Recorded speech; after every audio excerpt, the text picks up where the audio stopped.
Cause it dwell alone and long, without a clue, without a sign, without a question yet. The real question to be asked, where have I been? I'm a shapeshifter at Booth's masquerade, hiding both face and mind, a free for you to draw. I'm a shapeshifter, what a should I be? Please don't take off my mask, revealing dark.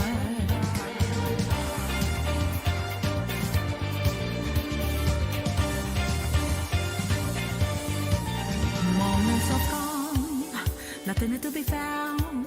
A mirror in front of me is where I find an empty glass, reflection that's the truth. It's every what's out to be told. I need the mask. I'm a shapeshifter at Booth's masquerade, hiding both face and mind, afraid for you to draw. I'm a shapeshifter, chained up to my core. Please don't take off my mask, my place to hide.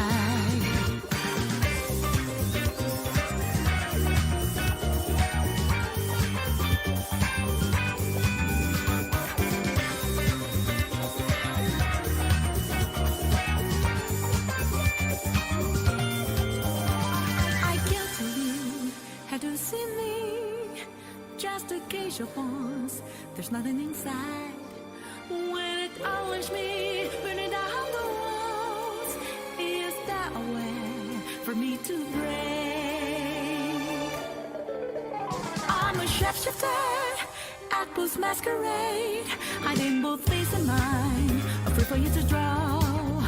I'm a shapeshifter, have no face to show. Please don't take off my mask, my disguise.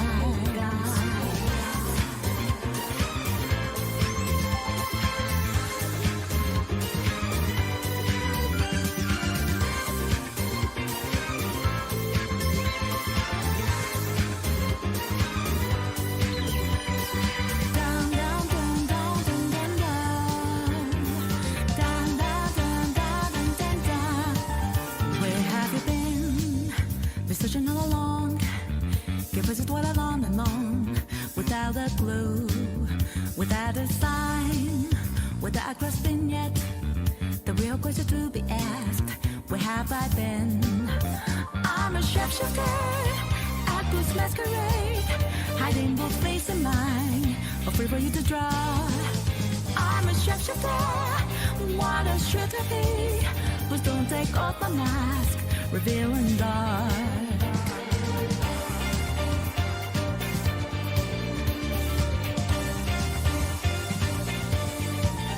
Moments of calm, nothing to be found. A mirror in front of me is where I find an empty glass, reflection that's the truth.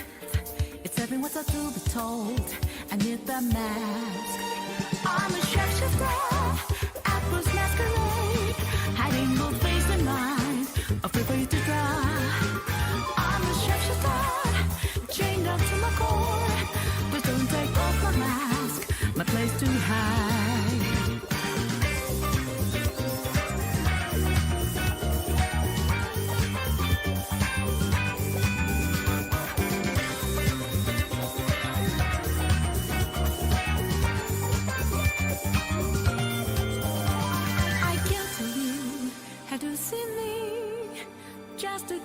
Once, there's nothing inside. When it always me, burning down the walls, is that a way for me to break? I'm a shapeshifter at Booth's masquerade, hiding both face and mind, afraid for you to draw. I'm a shapeshifter, have no face to show. Please don't take off my mask, my disguise.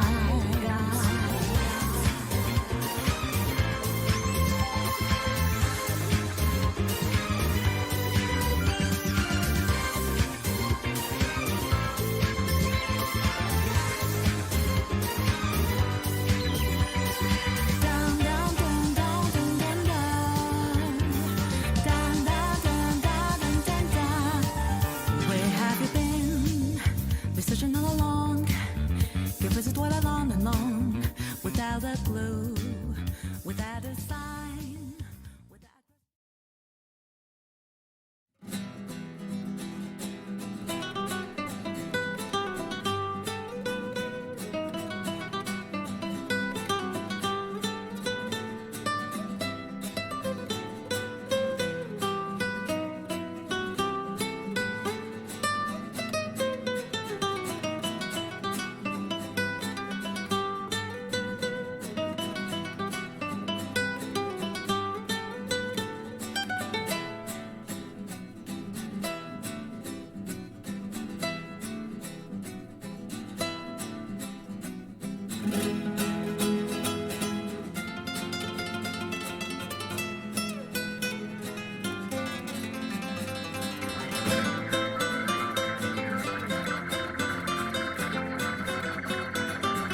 Hey, what's up everyone? OJ here. Welcome back to another stream.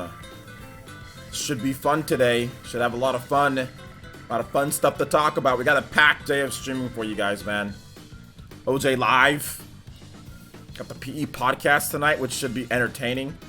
Got Ethan R tonight on the podcast. That should be fun.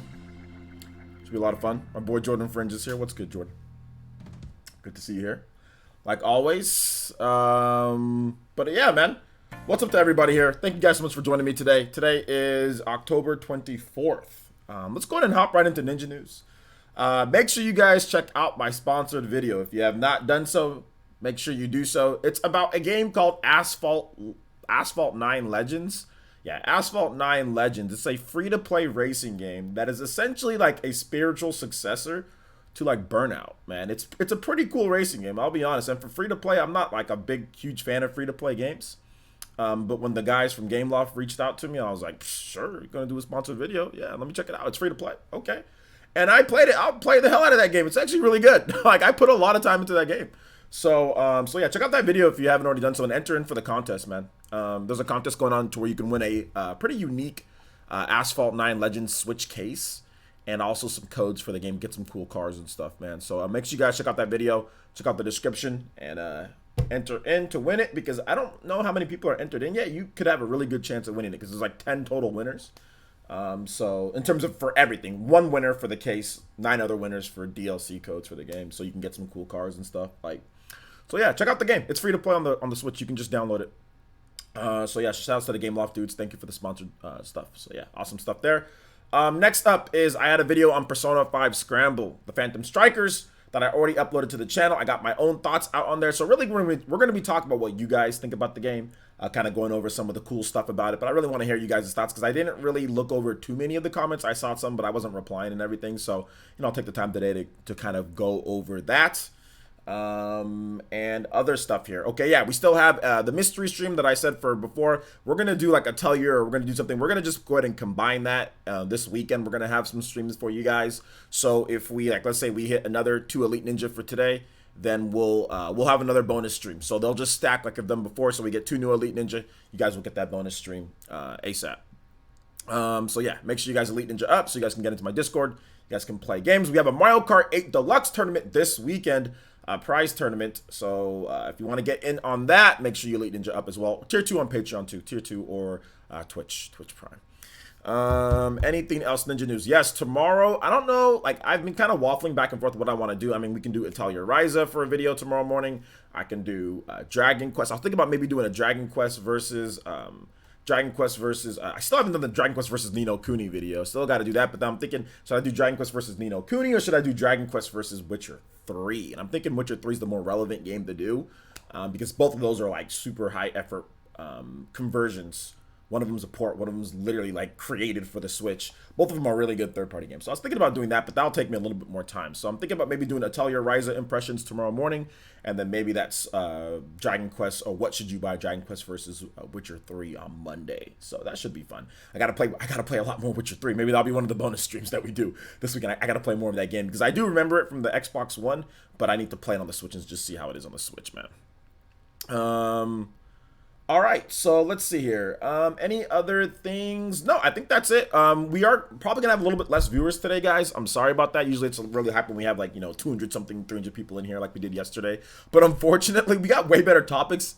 But unfortunately, I used up all my notifications from yesterday and to today, 24-hour period. I used 2 this morning, so a lot of people just aren't getting notifications today, which sucks, but hey, it is what it's YouTube. I'm already used to it, so it's just like whatever, but yeah, I used up too many notifications, so I will probably have less this stream because YouTube system is trash, but it is what it is. All right, I think that's it for Ninja News. So let's go ahead and get into the shout outs. If you're here in the chat, want me to say hi, and I'll be more than happy to say hi back to you. Gunmetal Otaku is here, shout outs. I'll go with Twitch Boys first because it's always a short list. Twitch Boys, Gunmetal Otaku, what's good, man? I think Streamlabs fell asleep at the wheel again. Yeah, even though I did turn him off and turn him back on, I think it's once I actually start streaming, he has to be turned off then turned back on. I mean, it's probably a bug with this new version of Streamlabs that we're on right here. So I think that's probably what it is. But anyway, he'll come back. But anyway, Rilo, what's good, Rilo? Ranavir, what's up, man? Serenity Lotus, what's good? How's it going? Good to see all you guys here. Shout outs.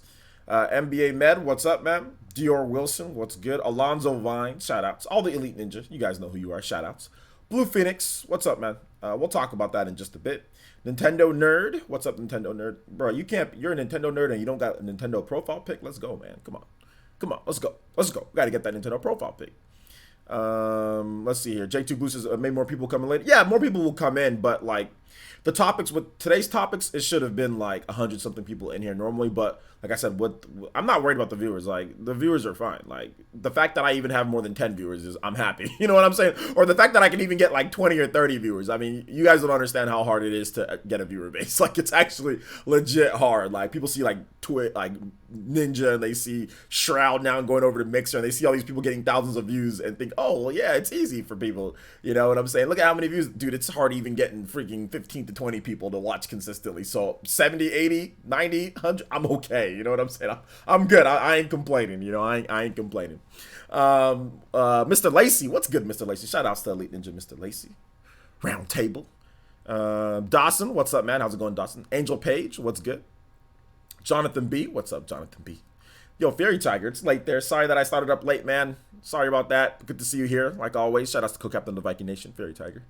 Secret Name, 73, what's up, man? Dusty Sice, good to see you here. Shout out to the Elite Ninja. Angel Page, what's up, man? Jumpmon, shout out to Jumpmon. Squid Vicious, I'm doing good, man. I'm doing good. I can't complain. I usually, whenever I'm wearing the Hunter shirt, you know what I'm saying? I'm feeling pretty good. Feeling pretty good. Yo, shout out Serenity Lotus. Thank you for the 55 core crystals, man. Appreciate that. Thank you. You are the top core crystal ninja, that's for sure. You're the only one who's done core crystals for a while now. So it's been a while. So thank you for the core crystals, man. Juice Man Vaughn, what's good, man? How's it going, Elite Ninja Juice Man Vaughn? Old Manendorf, yo, what's up, man? Thank you so much. Appreciate the support on Twitter. Thank you for being Elite Ninja. Kenyatta, what's good, Kenyatta? PB, what's good, PB? Let's see here. When is the Mark Henry stream? Yeah, I saw that. I saw that you put that up, and I'm like Mark Henry. I definitely look like a sexier version of Mark Henry. Yo, David Balfour with the Toby Buster. Let's go, the 2-0. Let's get it. Thank you so much, my man. Yo, David Balfour with the 20. You know David Balfour, he's part of that round table. We have that special group of Elite Ninja here, that round table when you walk in like Fire Emblem 3 Houses. My boy David Balfour definitely at that table, at the war plan. Thank you so much, man. David Balfour with the $20 holla. And he says, I started to replay Xenoblade Chronicles 2 last week, and I'm getting pretty into it. I got it at launch, but I was doing 2 jobs and working like a dog, so I was half asleep when playing it and ended up totally confused. Now it's a 10/loading. Now it's a 10/loading textures. LOL. Shout outs, my boy. Yeah, man. The thing about it is that you've got to be very clear-minded, like when you play Xenoblade Chronicles 2. If you're not, you can get confused pretty quickly. But shout outs. Thank you so much, my boy David Balfour. Thank you for the $20 donation. That does make you the top stream ninja. That also makes you the stream boss. Who is going to knock out my dude David B? So shout outs, David Balfour. I appreciate the donation. And once again, you guys give him some love, respect, and emotes in the chat. Appreciate that, man. Thank you so much. Tommy Raiku, what's good, man? Shout outs. Thank you so much, Old Manendorf. Appreciate that. Glad that you liked the video. Glad that you like it. OJ, I don't deadlift at all. I literally don't deadlift. I went to the gym, Trap Lord. I went to the gym today. I don't deadlift. I just run. I run on the cardio for like an hour. Then I do some like bicep curls to overhead press. I do some like, chest press thingies. I do abs, and then I'm out. About an hour 30, I'm out. I don't do any power workouts. There's no need for me to deadlift. Party Man, shout outs to Party Man, the bodyguard. Good to see you here, Party Man. Hey Charity, how's it going? Good to see you here. Wayne Chung, what's up, man? Shout outs to Elite Ninja Wayne Chung. Good to see you here. Super Gabriel, what's up, man? How's it going? Angel Page, what's good? Angel Page, once again. Good to see you here. Red Enigma, what's up, Red Enigma? Scott. Scott, yeah, I mean, I think if you have 200 people watching you, then on Twitch, then you're in one of the one or top 2%. Yeah, I mean, like even like on YouTube, like if you have like at any point, like if you have like 100 something people to 200 people watching you on YouTube, you're definitely in the upper percentage of people that are watching. Like it's hard to even get 100 people watching. Like right now we have over 100 right now. You know, it's even tough for that, guys. Like I said, I went through years of having 20, 30, 40, 20, 35, 17. There've been streams where I stream all day and I'll get like peak at like 25 or 35, 40 viewers, so I mean, like, obviously I want to keep on getting better and better, and I've got a lot of plans in order to do so, but I'm not complaining. Like, I just wish if YouTube's system worked efficiently, then like if it actually worked like Twitch's system, then we could have a lot more. But I mean, it is what it is. You gotta roll with the punches. You know what I'm saying? You gotta do your best. So it's all good. Matthew Jenkins, what's up, man? Good to see you here. ASD, yo, what's up, ASD? Shout outs, welcome to the stream. Appreciate you. J2 Blue, once again, what's up, man? Welcome to the stream as well. But shout outs, thank you so much, David. Appreciate the support, man. I really do appreciate it. I always appreciate you guys. You guys are the best fans in the world, man. Best users in the world, best ninja in the world. So I appreciate y'all. I really do. Shall we get? Oh, Geronimo. Yo, what's up, Geronimo? It's been a while, man. Where you been, dog? It's been a while since I seen you in here. But shout outs, thank you so much for keeping up the support, man. Sharinga, 9 months. What's up, man? Nah, dude. Twitch is better, man. Twitch is better than YouTube. It's just for live streaming.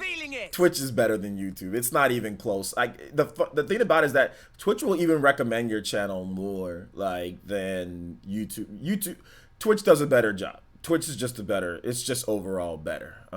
Even like when we moved over to Twitch, do you know how many followers we got from moving over to Twitch in that short period of time? We literally got I got 5,000 followers on Twitch, okay? 5,000 followers on Twitch. In that short time period, I legit got like 3K. Like that short month we were on, I got like 2 or 3K, new followers because of them recommending my channel and because of, you guys coming over. Like, Twitch is better. Twitch is better. YouTube buries your channel. When you live stream on YouTube, it jacks up your notifications. It jacks up your algorithm.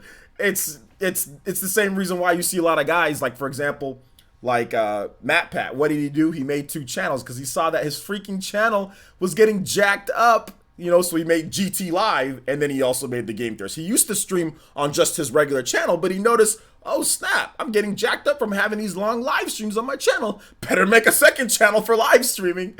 I mean, it's pretty apparent and clear that Twitch is better for recommending. Twitch is better it's just better for streaming. It just is. I was there for a month and got like nearly 3,000 new followers, and a lot of those were organic. A lot of those weren't you guys. A lot of you guys were already following me on Twitch. So a lot of those were just organic new people, so it is what it is.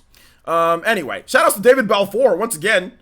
He gave, hold up. Yo, my homie Bobby, the Barbarian, resubscribed tier 1 for 4 months now. Thank you so much, Bobby. I appreciate that. Also, David Balfour donated another $5. The Xenoblade 2 has that extra surprise where you don't know what level chest you got from salvaging until the textures, until that texture loads. Yeah, that's true.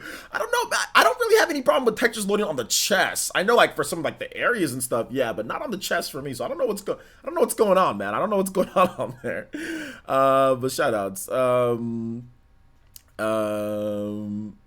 Jacob, what's up, Jacob? Twitch is for live streaming. Twitch is way better for live streaming. For edited content, YouTube crushes Twitch for edited content, but for live streaming, Twitch wins hands down. Twitch wins. Gunslinger, what's good, Gunslinger? Yo, Gunslinger, you're gonna be in a game. Is that you, Call of Juarez Gunslinger? Is that you, man? Is that you? Let's see. How you doing today, OJ, my boy? I'm doing good, man. Doing good. Yo, man, I got low textures on chest enemies after salvage. Really? I don't remember that. Maybe it is. I'm not 100% sure. But I'm pretty sure, like, when I salvaged, I didn't see any low textures on a chest. But it's all good. Let's see here. Robert, yo, shout outs to Elite Ninja, co-captain of the Viking Nation. Good to see you here, my boy Robert. Danny Ingram, what's good? What's good? Let's see. You're hated by Twitch.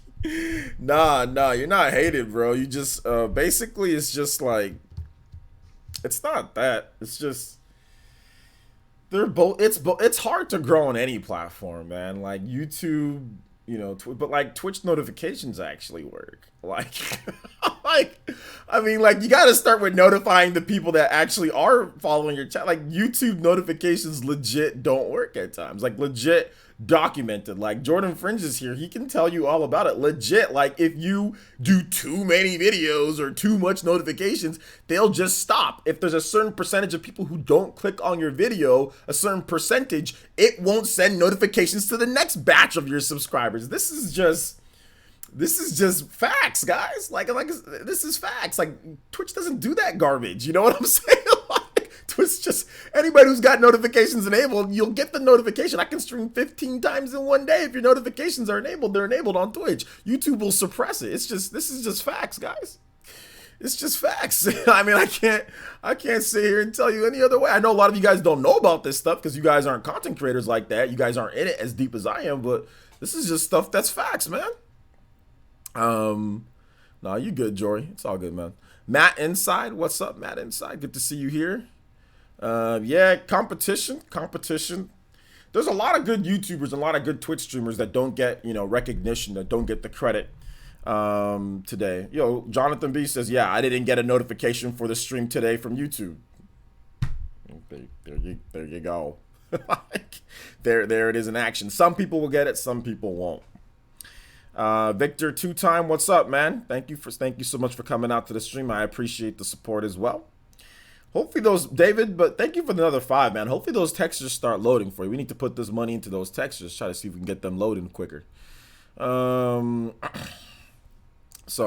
yeah, man. Is this a LGBT friendly stream? Yeah, I like Dragon Ball GT. I mean, it's all right. So yeah, if you want to talk about that, man.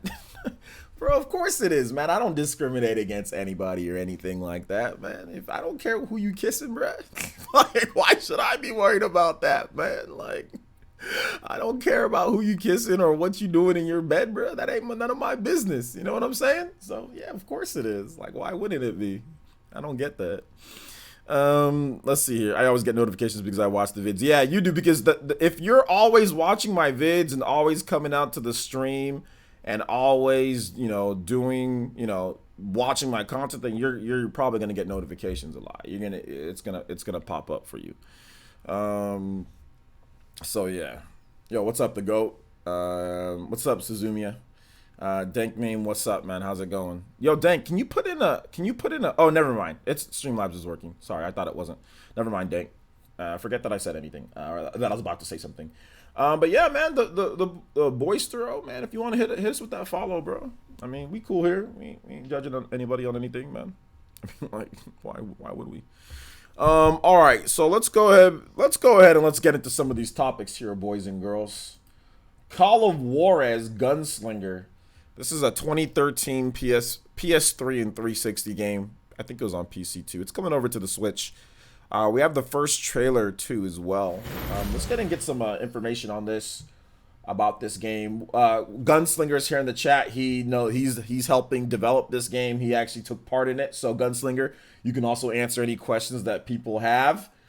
December 10th. So it's a December game, so that's good. It's kind of launching in like a month that we don't really have much games coming out, at least that we know right now. So Switch version supports motion control in HD Rumble. Call of Juarez Gunslinger is coming to the Switch on December 10th. Publisher Square Enix and developer Techland announced. The Western-themed first-person shooter first launched for the PS3, 360, and PC in May 2013. 6 years old. 6 years old plus. I like it. That's some crust on that game. I like it. The Switch version will support motion control and HD Rumble. Enhanced for Nintendo Switch. Feel like a true gunslinger thanks to Nintendo's motion control and HD Rumble. Stand against the deadliest gunslingers who ever lived. They're gunslingers. I can't get over this damn name, dude. Feel like a true gunslinger. Okay, blah blah blah. For gold mines, from gold mines to saloons called wars, gunslingers are real homage to the Wild West tales. Live the epic and violent journey of a ruthless bounty hunter on the trail of the West's most notorious outlaws, blurring the lines between man and myth. This adventure, made of memorable encounters, unveils the untold truth behind some of the greatest legends of the Old West. Hunt legendary outlaws. Billy the Kid? Are you serious? Billy the Kid? Pat Garrett, Jesse James. Bruh, I like this. I like history. I've watched movies and read about all these people. Face down the Wild West's most notorious gunslingers and live the untold stories behind the legends. John Hardin. Hardin was deadly and dangerous. Some sources claim that he had killed 42 men. He dodged the law many times, but finally was arrested and sentenced for 25 years in prison. During imprisonment, he even managed to finish his law studies. Eventually, after 17 years, Hardin was released and then pardoned. Wait a minute. He was 17 years, he killed 42 men, and okay, well, I guess he wasn't convicted on everything. Just 25 years, that's it. That's how much a life was worth back then. Jesse James, he was undoubtedly the most famous member of the James Younger gang and is recognizable even by people who aren't particularly interested in Western genre. Jesse James is often mistakenly considered as an heroic outlaw who robbed from the rich and gave to the poor. In fact, there is no evidence of such actions done by him. Billy the Kid. It is told that Billy killed people with a smile on his face. So in the game, we gave his appearance some bright colors like bloody red, which is typical for pop culture. Oh snap! Yo, Mr. Lacey with the Odama Rasengan. Let's go! The huge Toby Blaster becoming the top stream ninja with the big 2-5. Let's go. Thank you so much, Mr. Lacey. Let me read what you're saying, because I'm actually just having a little bit of fun talking about this game. Let me read what you got to say here. And he says, let's make today a great stream, man. Thank you so much, Mr. Lacey. My boy, you are officially part of that round table, my man. Welcome to the Ambu Black Ops. I appreciate your support on the channel. I really do. You guys give some love, respect, and emotes to my dude, Mr. Lacey, Mr. Marcus Lacey. Appreciate the support, my man. And yeah, man, let's have a good stream. I'm already having a good time talking about this game called Juarez Gunslinger, because Gunslinger is here in the chat, so we got to talk about this. Oh, snap. Yo, Juice Man Vaughn bodying the chat with the 3-0. Let's go. Thank you so much. Yo, Juice Man stealing that top stream ninja spot out from Mr. Lacey's hands. I appreciate both of you guys, though. And he says, about to head to class, so I'm going to drop this off. Can you play Moonlit Wilderness from Tekken 5? Absolutely. Let's get that going. Let's get some love and support and some emotes to Mr. Lacey and also to Mr. Juice Man Vaughn, Mr. TK Breezy himself, TK Breezy 2 himself. Or TK Breezy looks like Juice Man Vaughn. It ain't the other way around. So shout outs to you, Juice Man. Appreciate the support. Thank you so much. Let me go ahead and get your music going, because you're about to head off to class, so I want you to catch some of it, at least before you go. Tekken 5 OST. Yo, click on that link, Mr. Gian, if you want to. Once again, it's always appreciated, but you don't have to. You don't have to, but I appreciate the support. It goes into making the streams better and all that snazzy good stuff. All right, so let's go and let's get this going here. Moonlit Wilderness. All right. How's it sound, peeps? Let's continue on here. So Billy the Kid, so he wore some bright colors like bloody red, which is typical for pop culture. He also wears a crooked hat, which makes him look more like a rock star among Western outlaws. Butch Cassidy. This infamous outlaw, also known as Robert Leroy Parker, was the leader of the Wild Bunch gang. His long-term partner in crime was Sundance Kid, aka Harry Alonzo Longbow. Together, they performed the longest string of successful train and bank robberies in American history. If you have not watched the documentary on Butch Cassidy, make sure you do so. I think it's on It's not on Netflix. I forgot where I watched it, but there is a nice in-depth talk. This dude was crazy. That gang was legit, no joke, man. They were the Ambu Black Ops, but the evil Ambu Black Ops back in the day. They would get in and just rob the hell out of these banks and some of these things. Get in, get out, get their money.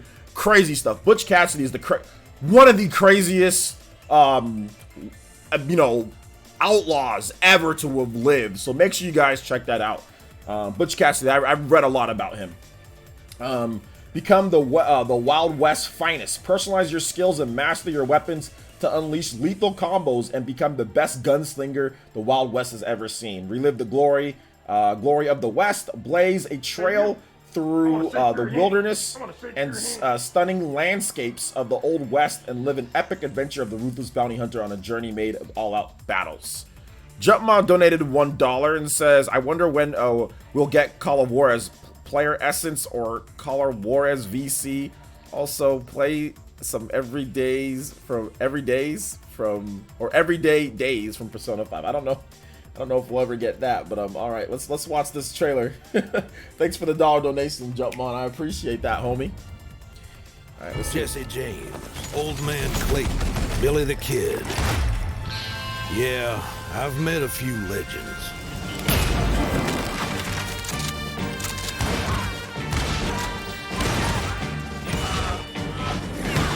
It actually looks really good. The graphics? Oh, man.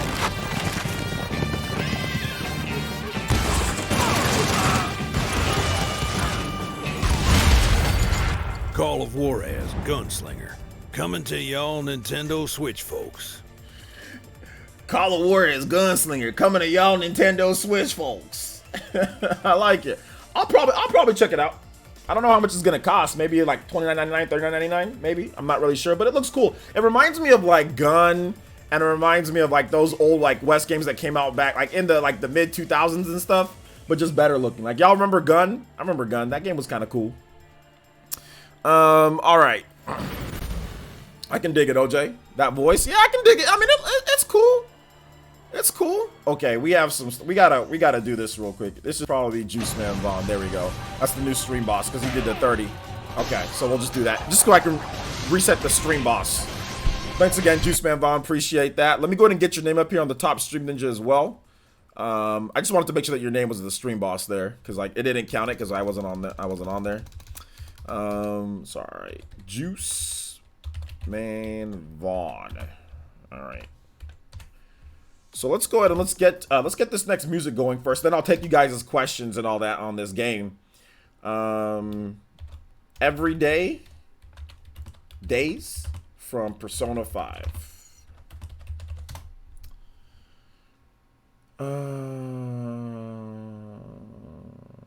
Okay. There we go. Joker made a crap ton of money on only a $55 million budget as well. Okay. What does that have to do with what we're talking about, my boy? Let's see here. Any info on the price and how long the game is? You guys are legit asking Gunslinger stuff. Oh my gosh. Akatsuki? Yeah, maybe Akatsuki, dude. Is this game coming out physically? Let me check the official website. Oh snap, yo! David Balfour with the Rasen Sruken. Let's go. Shout outs with the big 4-0. Let's go. Thank you so much, David Balfour. Didn't need to do that, my boy. Taking the top Stream Ninja spot. Just gotta I think you meant REU. Gotta re-up. Oh, re-up the stream boss and play Shala's theme. Shout outs to my boy David Balfour. You guys give some love, respected emotes to the round table. My man, Ambu Black Ops for sure. Sitting at that table, bro. Sitting at the table right there. Thank you so much, man. David, too freaking nice, man. I appreciate your support, dude. And you never, David, you never got back to me about the whole Mario Brothers thing. Mario Brothers 3 thing. I know you're busy, but I really want to do that. Like, I don't know if you still want me to play it or not. I don't know. If you have a different game or whenever you got time, let me know, man. But thank you for the 40, dude. You guys give some, like I said, love, respect. Emos to David Balfour. He's the homie. Thank you for the support. I really, really, really appreciate that. That's too nice of you. Thank you so much, man. But yeah, man, we'll play some Shala's theme. We'll give this one about another 2 or 3 minutes, then we'll play some Shala's theme, man. Chrono Trigger is amazing. All right, so let's go on the website, guys. I'm on here. Good old Western. It says watch the trailer. Shows the game running in action. Actually the graphics actually still look really good for PS3. But that's what I said. Like the law of diminishing returns, man. Like the game looks good. Obviously it's gonna look like a PS3 game or 360 game at times, but. Let me see here. Legendary Outlaws. You got Jesse James, Butch Cassidy, and many more. Relive the glory by now. Okay. Yo, Mr. Lacey, also with the Resin. King. Let's go, the big 4-5. What is this? You guys are freaking nuts today, man. What the hell? What's up with the support? Thank you so much. Thank you for the 45. And he says, y'all playing, give me that top spot. OJ, can I get some Chrono Trigger music? Yeah, we'll get some Chrono Trigger music. Yo, VC, what's up, man? Yeah, PE podcast is gonna be fun. Good to see you here, man. The time will come. All right, I got you, David. I know you're busy working, bro. But Mr. Lacey taking that top stream ninja spot. Thank you so much, Mr. Lacey. You got it, man. Stream boss as well, dude. Thank you so much, man. Thank you for the 4-5. You guys are nuts, man. You guys are freaking nuts. Best ninja village in the world, man. Thank you guys so much for the support. Like I said, we're making big changes to the stream and to the show. You guys are gonna like the changes, like I said, and thank you so much for the support. All that really helps out, man. Let's see what YouTube's on like garbage stuff, like with my regular edited videos. Oh my, I should be getting way more views than I actually get, but whatever. I ain't complaining because I got you guys. You guys are freaking awesome, man. Thank you. It says buy now, so let me see here. Coming soon. Well, it says there's no buy now option, so I don't know if it's where's a rash at when you need them, physical or digital. It doesn't say. You can buy it on the PS3. You can buy it on the PS3 physical. But no, it really doesn't say whether it's physical or digital. Or like what's going on there. It doesn't. All right, let's get this next music going.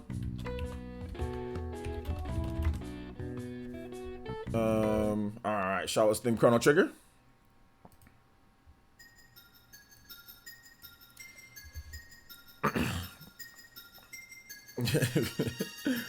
Love from West Virginia. Yo, shout outs Brickmania Delaney. Thank you for that, man. We were just talking about West Virginia the other day.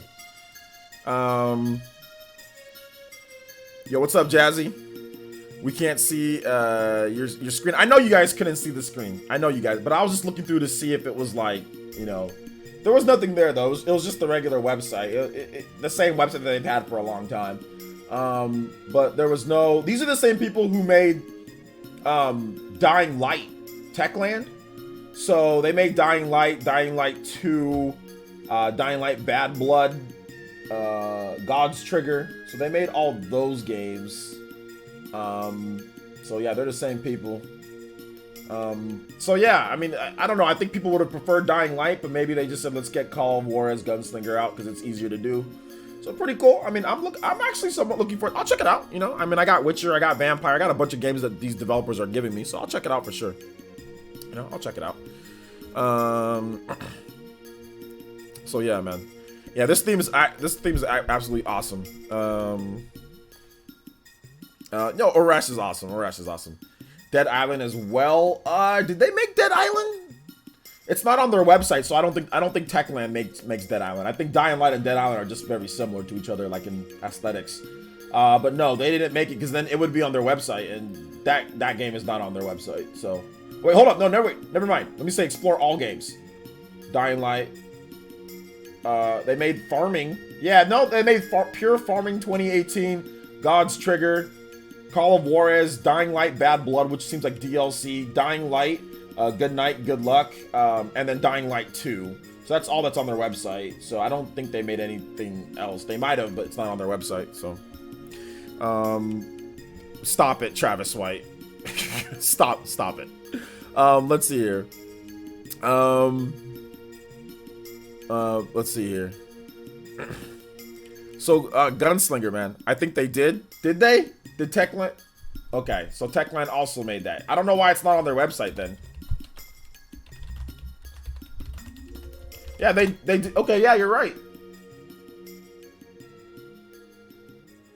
Yeah. Well, the thing about, here's the thing. I don't think they take 100% credit for Dying or Dead Island, because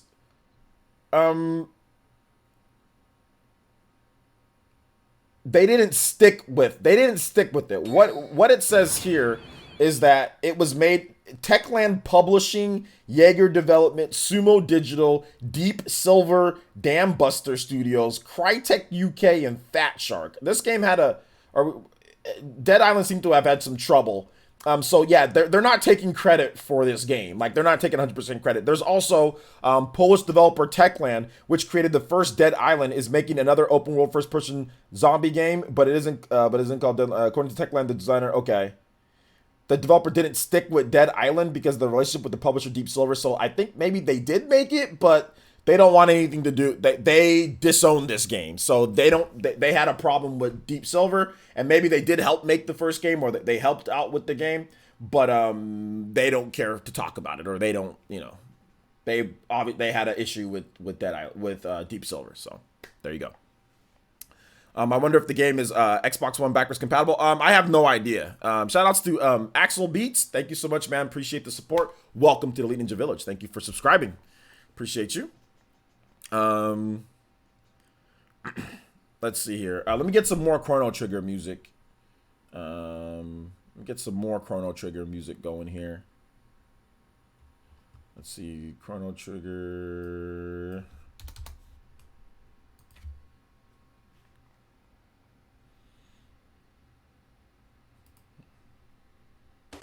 This one's always good. Let's see here. Love Western games, buying digital if I have to. Okay, Steven. Or Stefan. One of those two. Astral Chain is real. Okay, you're talking about Astral Chain. Why you're not? We're not talking about Astral Chain. We're talking about Call of Juarez Gunslinger. Once we get to random Q&A, if you want to talk about Astral Chain, we can definitely do so, my boy. Yeah, Dead Island was boring. Was it? Let's see here. I looked it up on Square Enix's website. It says that it's one of those Switch games that they're putting out a case for. There is no physical cartridge included in the game case. They said so. It's basically just for self presence, essentially. So let me check that out. Let me confirm that. Let me confirm that. You said you saw it on the Square Enix store. Where was that at? Let me double check.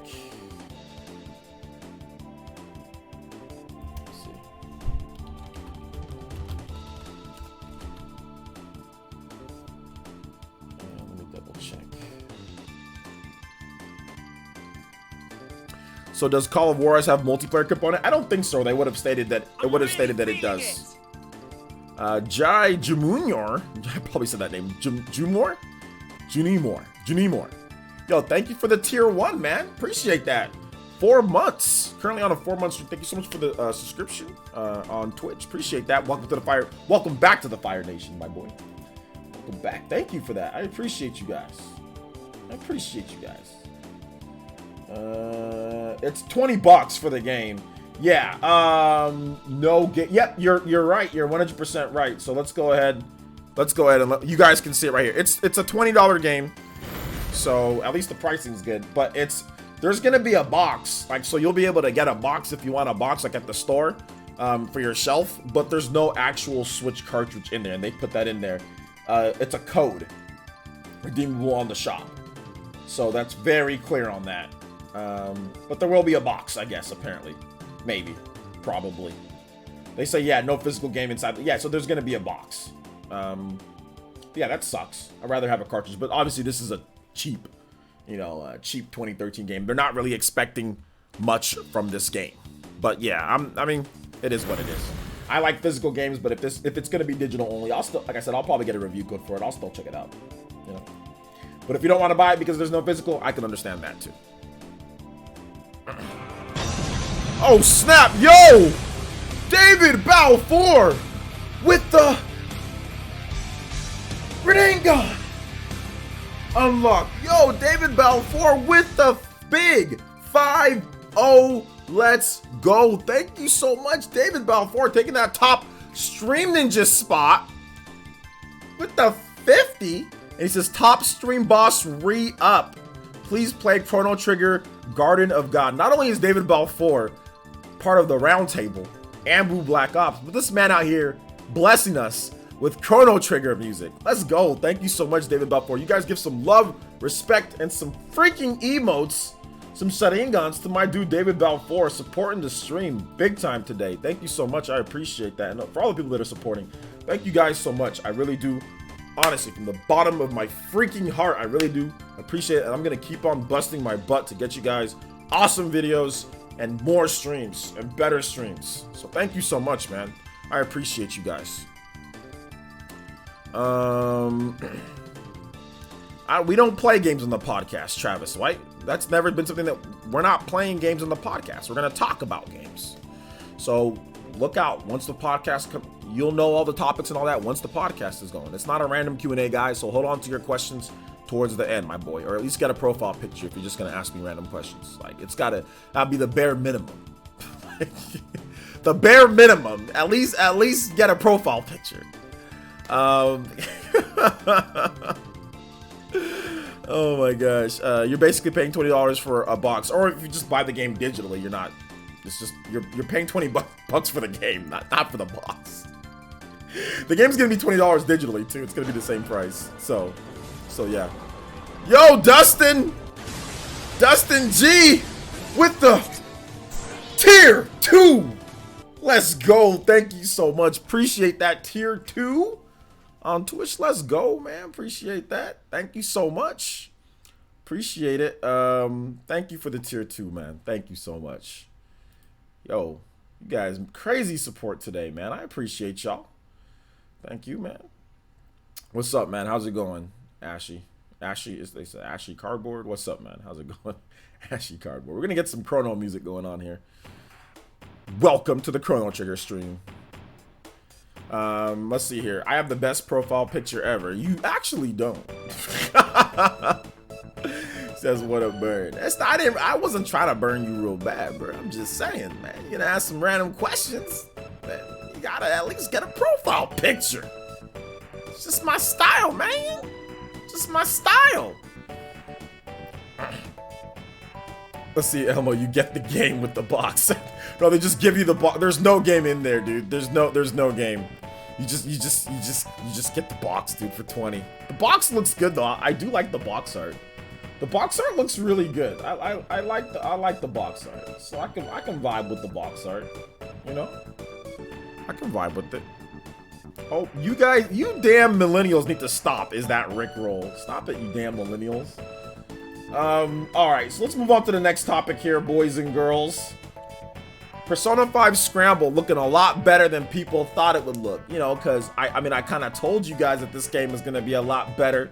You know, but it's good to actually have some actual footage of the game running and seeing the game. It looks good, man. Obviously, it ain't going to be as good as Persona 5 Vanilla or Persona 5 Royale. Hell no, it's not going to be as good as that game. But for a spin-off, not bad. There's definitely worse out there. I mean, look at the Gundam games. You know what I'm saying? Like, oh boy, look at the Gundam games. Look at Pirate Warrior, One Piece Pirate Warrior. Look at those games, you know? So I appreciate what they're doing here. So let's go ahead and let's take a look at this. We're gonna watch this trailer here. Here's the first actual trailer. I can't buy an empty box. Well, there's a download code in the box, but yeah, if there was a cartridge, that'd be a lot better.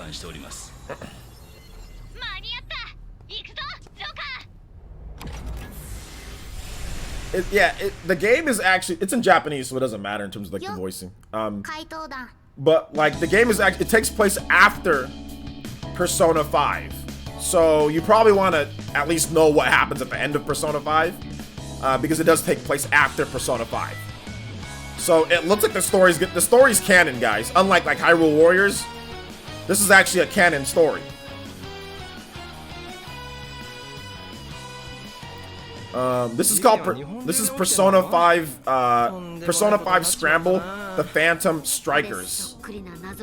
It is an action RPG with platforming and stealth elements, but like within like the W Force. Like you can actually explore around. But yeah, it seems definitely more action RPG-ish than Koei Tecmo, you know, Dynasty Warriors-ish. But it still has that same Dynasty Warriors flow. Like right here, you see like the gameplay, right? But then you see like the platforming too, which is what I like. You know, like I like how you can actually use stealth and use different abilities of your team members. But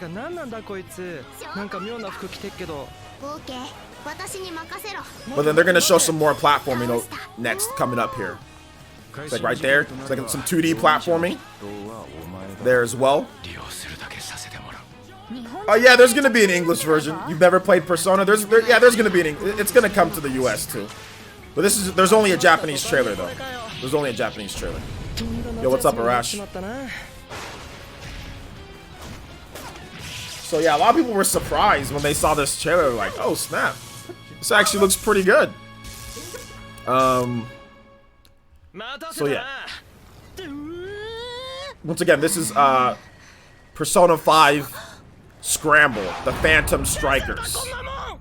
This is the Japanese release date, okay? This is the Japanese release date. We don't know exactly when it's coming in the West. They're basically describing some of the pre-order bonus DLC. You get some different songs. And this is the special treasure box edition, which might come over to the West. We don't know. We gotta wait and see. But that's the game, Persona 5 Scramble. Persona 5 Scramble, the Phantom Strikers. That's the full name. Matthew Campos donated $3 and says, Woo, Streamlabs is working for me again. Can you play Smash Ultimate Fortress Boss Super Mario Bros. 3, please? Absolutely. Thank you for the $3 donation. I really do appreciate that. Thank you for your continued support, Mr. Campos. And once again, David Balfour. Let's go ahead and get your music going here. Chrono Cross, Gods, Garden of Gods. Okay, so we're moving on to Chrono Cross here. Chrono Cross desperately needs a remaster, or it really does. I can't spell cross. Chrono Cross, Garden of God. There you go. This one desperately needs it's such a good game, dude. It's such a good game. But what do you guys think about that? I wish it was Switch exclusive though. Why the hell would you wish the game to be a Switch exclusive? What does that benefit? What does that benefit anybody? If it's like, if only Switch, a third-party game that's only available on the Switch, why does it need to be a Switch exclusive? I don't understand that. Well, there's nothing wrong with it coming to PS4 and also Switch. I don't get that. I think it's gonna come out during the summer because the story of the game is supposed to take place during the summer.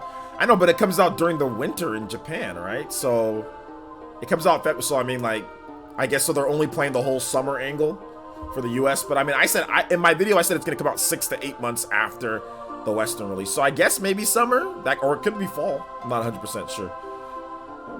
Not 100% sure. It benefits Nintendo and gets more people to buy a Switch. I don't think Persona 5 Scramble, the Phantom Strikers is gonna get more people to buy it, like exclusively buy a Switch. I don't think that's gonna be a system seller. Personally, maybe like Persona 6, yeah, but not a Warriors game, not a Warriors style game. No, no, I don't think so. And benefiting Nintendo doesn't. I mean, like we don't work for Nintendo, so. Like, but I don't think Persona 5 Scramble is a system seller in any means, you know, on any system. If it's exclusive to the PlayStation 4, I mean, Persona 5, the legit regular version of the game sold 2.7 million units, and I mean, I guess it helped sell systems, but it wasn't like a huge system mover, you know, and that sold 2.7. This game isn't gonna outsell vanilla Persona 5, you know. I think you guys are overestimating what this game is gonna do, like big time. If Persona 5 can't move 3 million units on a 100 million unit install base, what's this game gonna do? It's gonna do less than 3 million by far. It's gonna do like maybe 1 million, you know, maybe 1.5 if we're lucky. So nah. This game is not a system mover at all. I'm convinced Atlas put Persona 5 Royale on the Switch about 1 year after the PS4 release. Now that Sony's no longer makes dedicated handheld. I don't know, Atlas. You can't ever try to predict what Atlas is gonna do. You can't predict what they're gonna do. Atlas is weird. I shouldn't say stupid, weird. Let's see here. I remember how many folks just outright trashed this game when it was first announced because they got into their feelings on it not being an RPG. Now it looks good. Well, yeah, it is an RPG. That's the thing. They thought that it was going to be just like the other Musou games, and it's actually very different than the other Musou games. If you look at like the spin-off ones, like you look at like Fire Emblem Warriors, and if you even compare that to Hyrule Warriors, those games have a very distinct flow, but they're similar in terms of the battle space and kind of what they do. Hyrule Warriors and Fire Emblem Warriors do not have chill moments where you run around a map or you do stuff. This game does, where you're like running around, maybe talking to people, you're on that beach, you're not fighting people, obviously, right? So this game has some different moments with it.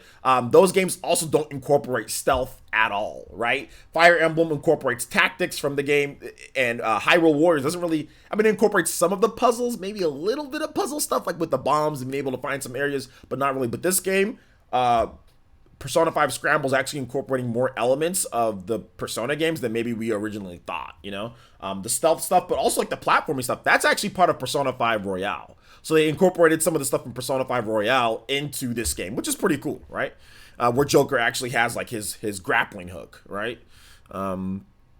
This game is max 1 mil. Yeah, it's max 1 to 2 mil. If it gets 2 million, I'll be very surprised. Persona should have sold 10 million easy on PS4. The quality is there, just don't know what happened. Yeah, I mean, King Max, right? I don't know what people are doing. I don't know if people are afraid of turn-based RPGs. I mean, maybe this is the reason why Square Enix doesn't make, like Final Fantasy back into a turn-based RPG, because they're scared. Like Final Fantasy 15 absolutely crushed Persona 5 in sales. Like, just freaking and it's nowhere near as good as Persona 5. Like even Final Fantasy 15, the Royal Edition isn't anywhere near. Well, it's good, but it's not to the level of Persona 5, right? And even that kind of crushed Persona 5 in sales. And I'm just talking PS4 alone. I ain't even talking about like PC and Xbox. Just on the PS4 alone, Final Fantasy 15 absolutely smacked Persona 5 in sales, which is unfortunate, you know? Which is unfortunate, but it is what it is. I mean, Final Fantasy's been around obviously for forever, and people love Final Fantasy, so the hype, you know. I don't know about selling 10 million easy, but 5 million, 6 million?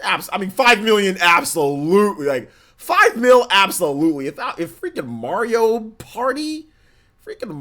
Party 10 mini games online is selling 7 million? Come on, like Persona? I mean, I know it's more niche than Mario Party, but I mean, come on, man. Or if even like Fire Emblem Warriors selling like 2 million. I mean, Fire Emblem Warriors is good. Like, come on, bro. Like you shouldn't be like, or like Hyrule Warriors selling. Persona shouldn't be anywhere near those games, bro. Like Persona shouldn't be near. Like it shouldn't even be close. And we're talking about for the core gamer, right? Those are better examples. Like they shouldn't be in the same somewhat ballpark. I know a million more, or whatever the case is different, but like they shouldn't be close. You know what I'm saying? Like it shouldn't be that close. It should be like multiple millions more than Fire Emblem Warriors or like Hyrule Warriors, and it's not. You know, and it's just not. So. I'm copping both PS4 and Switch versions of Scramble. Yeah, me too. Yeah, I'm gonna get both. Knowing Omega Force, they have experience with Switch, but I mean, something tells me that like PS4 version is gonna be prioritized. Switch version ain't gonna be bad, but they're gonna do something like, let's. I mean, chances are they're not gonna make it like 30 frames. They're gonna have a performance mode on Switch, because Fire Emblem Warriors have performance mode, and Hyrule Warriors did run at 60. So, both of them ran at 6. So, I mean, chances are it's going to be that, but I don't know. I'm just make sure not take any chances, you know? Let me make sure that I get David Balfour's name up here. He is actually the top stream ninja. And it didn't count your, it should have counted your, what's it called? Your 50, but it didn't. So we gotta do that so you're the top stream ninja and your top stream boss as well. Thank you for the 50 though, man. Appreciate that, David. I really do, man.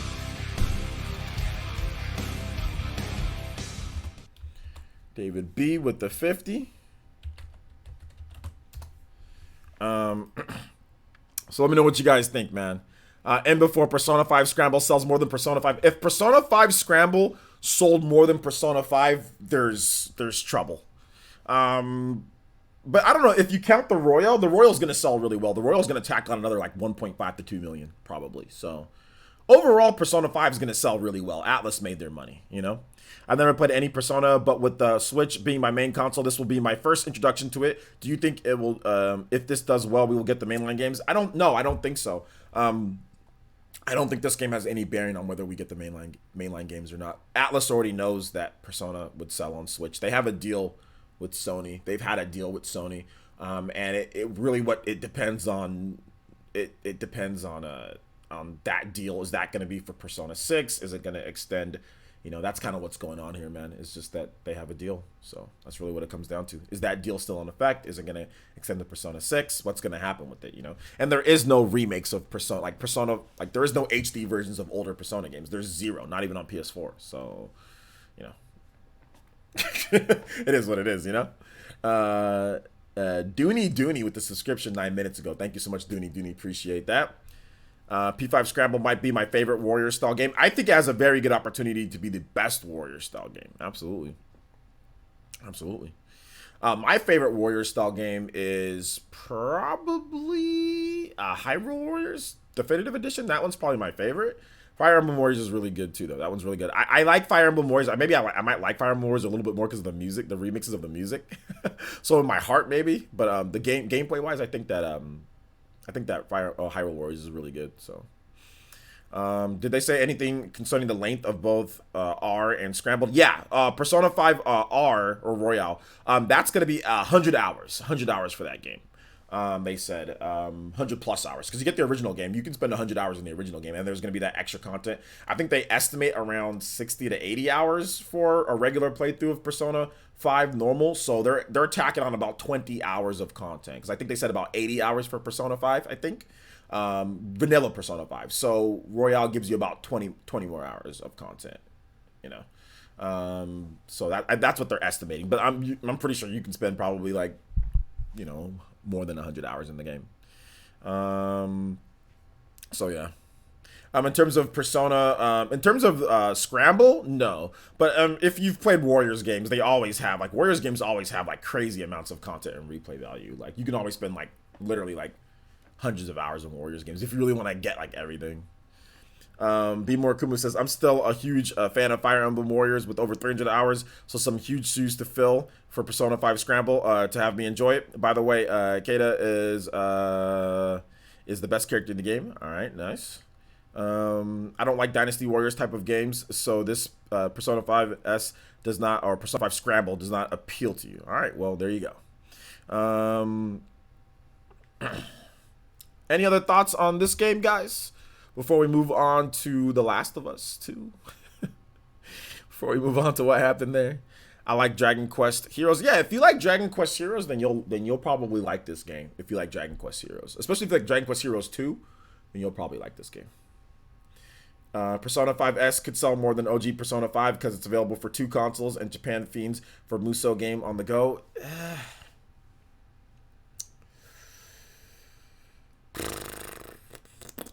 I mean, I just don't see it. But you never know. You're right. But I just don't see it. I just don't see it selling more than 2.7 million units combined. You know, that'd be a lot of units to sell. It took Persona 5 a lot of time to get that 2.7 million units to. It's not like they sold that overnight. You know, it's been 2 years plus. It's been more than 2 years.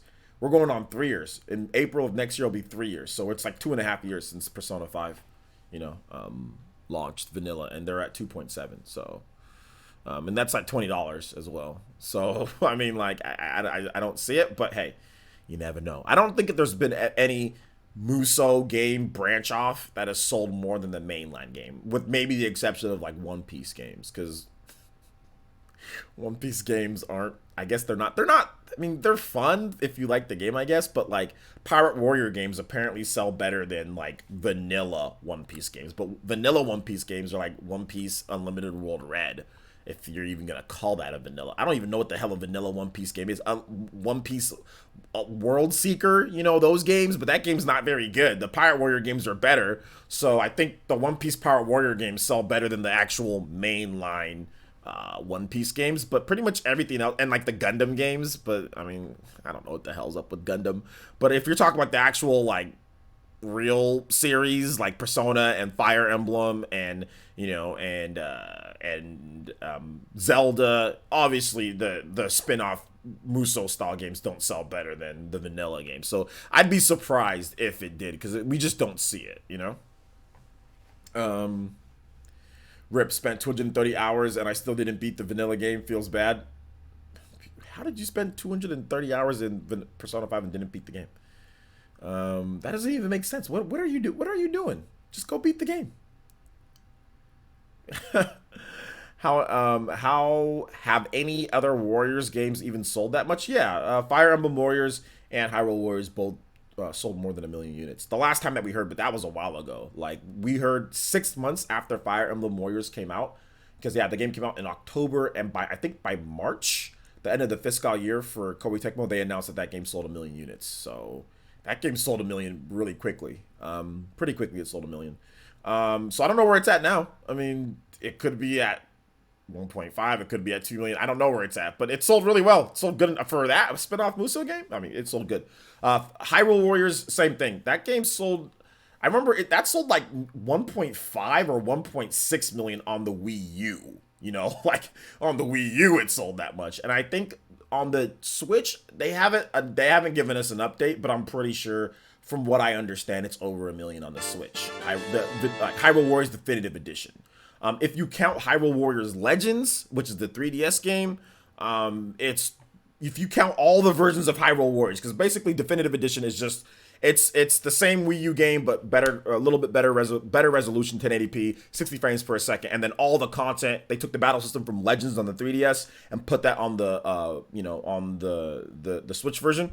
So if you count all 3 versions of the game, it's probably over 2 million units for that game. So if you count the Wii U, the Switch, and the 3DS, probably over 3 million. Because it's the same game, but just tweaks made to each one, you know. The 3DS version of the game is trash. So like, I don't like that version. I played it. It's not good. I don't think it's good, but that's just me. Kudo Tengetsu with a $5 donation. Thank you so much, Kudo. And he says, I just don't understand why they came out with this spinoff. No one was asking for a game. We all wanted the original Persona 5. They came out with the spinoff because they're going to do spinoffs. So it's not about what you're asking for. It's not just to serve you. This game is coming to PlayStation 4, and it's also coming to the Nintendo Switch. So it has nothing to do with what you're asking for. The game's coming into PS4. You know what I'm saying? So they obviously have a deal with Sony, which prevents the game, which it seems like it's preventing the game from coming to the Nintendo Switch. So would you rather have them not bring the game over?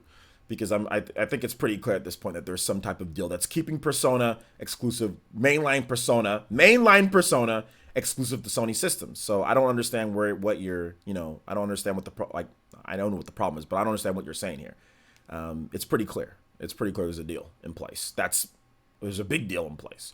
But would you rather not have the game at all? That's what I'm like. Would you rather just be on the PS4 and not on the Switch at all? Is that what you're saying? If the vanilla version of Persona 5 doesn't come to the Switch, then I doubt the main Persona game will come to any console other than PlayStation.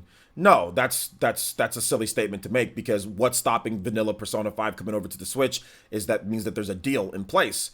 Deals don't last forever. There's no lifetime contract with Persona 5. That's a silly statement to making. That's a statement that you should never make, because that's like saying, oh, well, that means Mass Effect is always going to be exclusive to Xbox platforms. No, there was a deal in place with Microsoft Game Studios. Now there's no longer a deal in place. BioWare got bought. So you never know what's going to happen to Atlas in the future. You never know what's going to happen to that. Heck, Atlas could go bankrupt in 10 years. Sega could be sold off to Nintendo. Nintendo could buy Sega one of these days, 20, 30, 40 years. That's just a ridiculous statement. That's a statement that you probably shouldn't make. Never say never, because we have no idea what's going to happen tomorrow. There's so many times where stuff was exclusive and nobody thought that we were ever going to see it on any other platform, then it ends up happening. back in the day, even before all this, like Persona used to never come to any other system outside of PlayStation, even spin-offs included. It never came to anything outside of PlayStation. Then we got Persona Q. You know what I'm saying? And now we have this. So that's a silly statement, in my opinion. Persona 5 Scramble is not a mainline game. It kind of is, but it kind of isn't. But it's not a mainline game. No. It is canon though. It is canon, but it's not like a mainline because it's called Persona 5. It's called Persona 5 again. You know, and it's not the mainline story. But I see what you're saying. I can see why it can be taken that way. But I mean, at the end of the day, Atlas seems to be taking it like a mainline game, but I don't think it is. But Atlas seems to be taking it that way, with like the story being, you know, after the events of Persona 5. Like, okay, yo, that means it's canon, you know.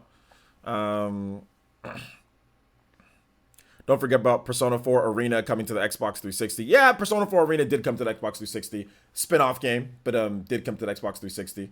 But like, yeah, you should never say never. Like, we're gonna be around for too long to never say never. Like 30 years from now, like, is there never Persona's always gonna be played? Like, we don't even know if PlayStation's gonna be around in 30 years from now. It might not even be around. We have no idea. That's way too much of a ridiculous statement to make, in my opinion, because nobody knows the future. You don't know what's gonna happen. I do appreciate that developers are finally paying attention to the Switch and starting to port more titles over. Yeah, that's good. Yeah, I agree. It's good. Well, I mean, they should be though. I mean, obviously you're looking at the sales in Japan. You gotta get some more attention on that. Ori and Cuphead are good examples of that. Yeah, exactly. Everyone was saying Cuphead's an exclusive. You're not gonna see it on anything outside of Microsoft and you know, Xbox. Like, where's it on PlayStation? And then all of a sudden, oh, well, here you go. Here's Cuphead on Switch. Ori and the Blind Forest, same thing. You're not gonna see it on anything else. It's Xbox, PC. That's it. Oh, well, here you go. Here's this. So yeah, man. Yo, Alan. Putting them dollars in the pockets. Let's go. Thank you for the $5 hollers. He says, what's up, my boy?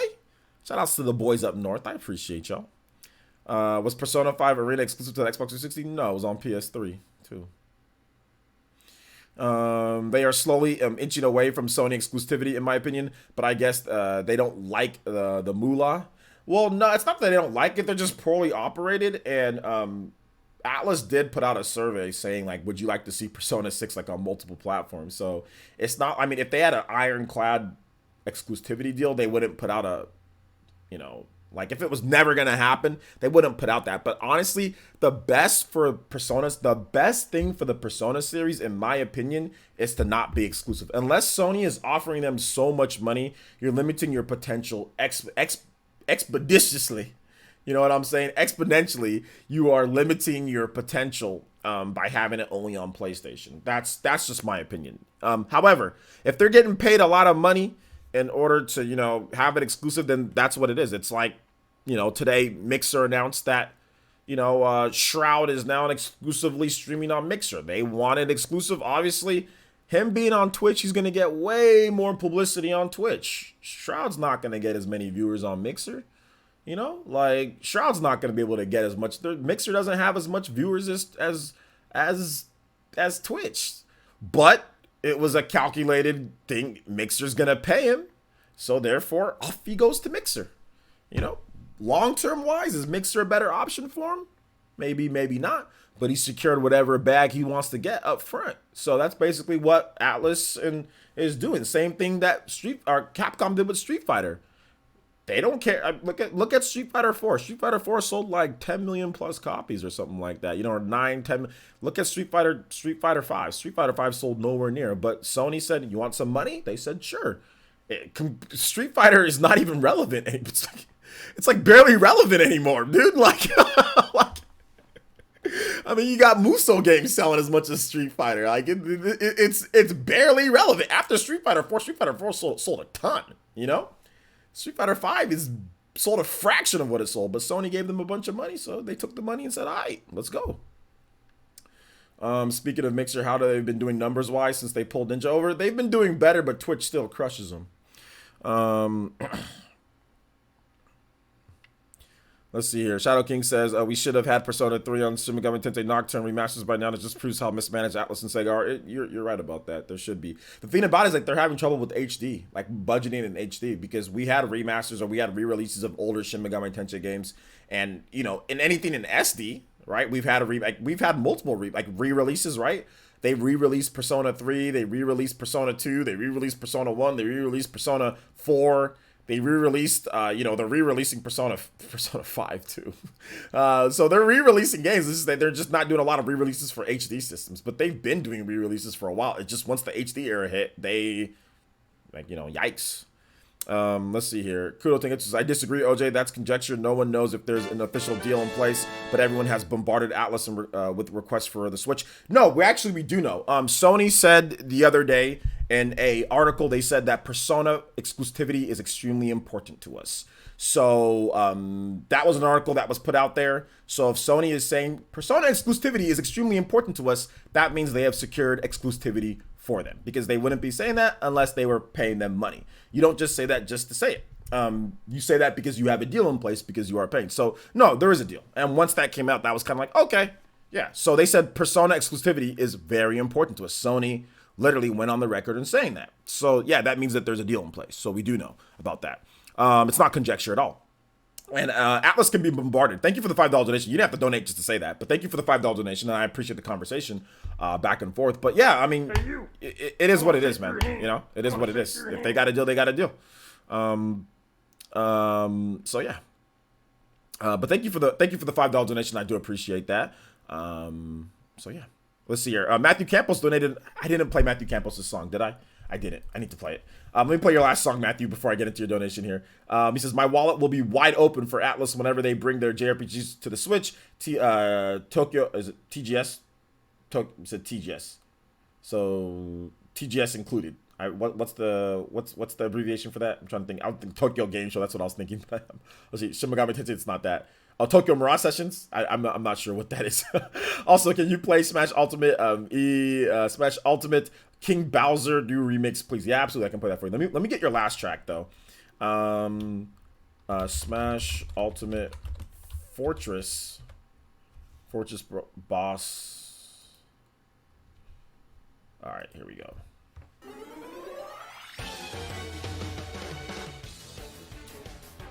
Let's see here. But thank you for the $2 donation, man. I appreciate that. I don't understand how economics work, but why is Sega Atlas losing a lot of money when they're supposedly got them deals with Sony? The deals aren't worth enough. Sony's not giving them $50 million. VC says, I loved Persona 1, 2, and 3 collection ported to the Switch for $29.99. $29.99? Shadow King, wait. This man said Persona 1, 2, and 3 for $29. You ain't getting Persona 1, 2, and 3 for $29.99. You crazy, bruh. You know how much work that's gonna take to port Persona 1, 2, and 3 over to the Switch and actually make it a decent ports and not just trash, like crappy ported for $29.99? Bro, we got games that take less work than that for 1, 2, and 3? $29.99. That's not happening. That's not happening, bro. Persona 3? Persona 3? You might get Persona 3 for $39.99 by itself. That's not happening. That's not happening. Might as well just give the game away. Just give the game away. For that type of development time, it'll take a little bit to do. That's not easy. It's not super easy to do. 1, 2, and 3. All those games for $29.99? That's not happening. It's not happening. Heck, I'd buy Persona 3 port to the Switch for $29.99 by itself. I'd buy it for $49.99. If they did a good port and it was HD and it looked good and there's HD Rumble and they actually used the features of the system, I'd actually buy that for $60. I'd pay $60 for that. It's worth $60. But $29.99 for 3? I don't know, dude. That's not gonna happen. Is it Persona 5 that's the deal for all the mainline Persona games? It seems like Persona 5 is the deal. Persona 5, yeah. You see no reason for Persona. They just haven't, like I said before, they haven't released Persona 4 on any HD system. There's been no HD systems that Persona 4 or Persona 3 or any of those are on. So it's not just, Nintendo or anything like that.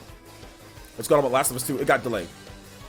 We'll talk about it in just a bit. I really love an easier way to play. It literally says in the title what happened to The Last of Us, didn't it? Doesn't it? Or does it not? Did I not put that in the title? This is a good song. Yeah, it says Last of Us 2 delayed. So yeah, it got delayed. Let's see here. Atlas, dude, Atlas is a lose situation. Either way, they pander to the fans or they do their own thing. Either way, no one is gonna be happy with them. Well, I mean, if they just, you know, like re-release their games on HD systems, that'd make people happier, I guess. But hey, it is what it is.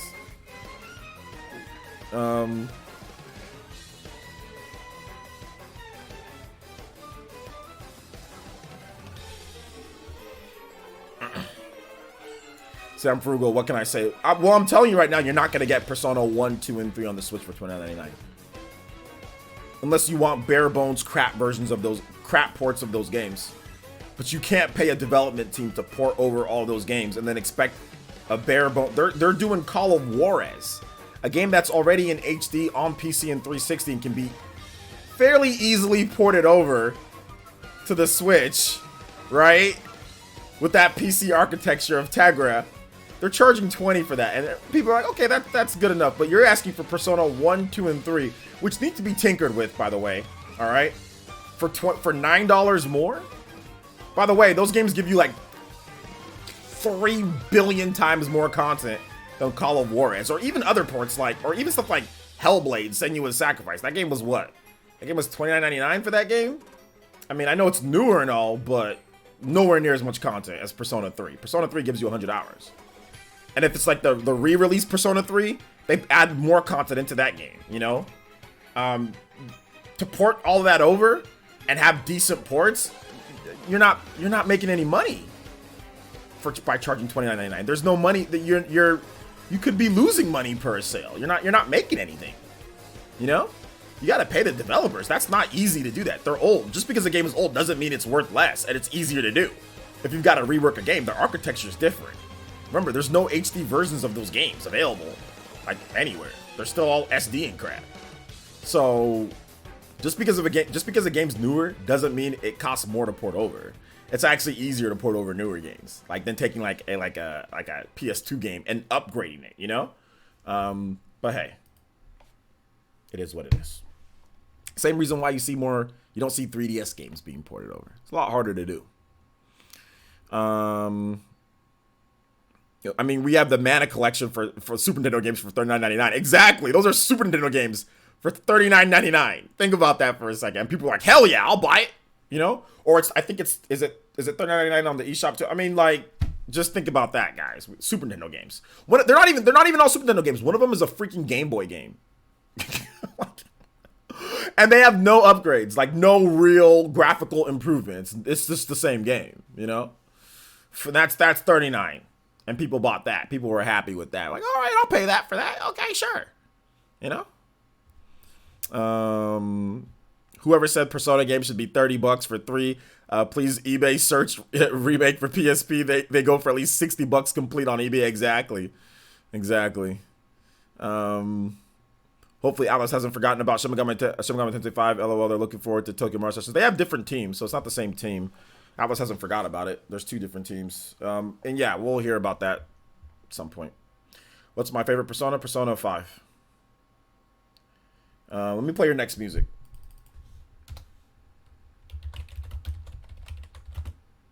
Smash Ultimate, King Bowser. New remix. All right, thank you for the support, man. Let's see. Serenity Lotus says people need to understand just how small Atlas really is. Not saying that gives them a total excuse, but it's a very big reason. Serenity Lotus, you're absolutely 100% right about that. Atlas is not big. Atlas is actually, I think Atlas less than 100 employees.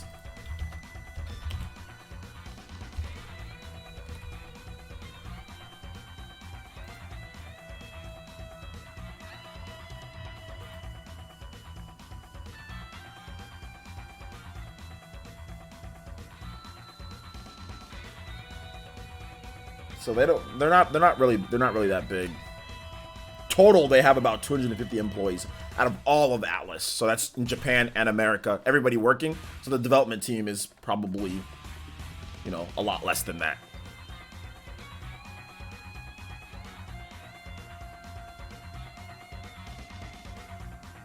All right, take it easy, VC. Thanks for coming out to the stream.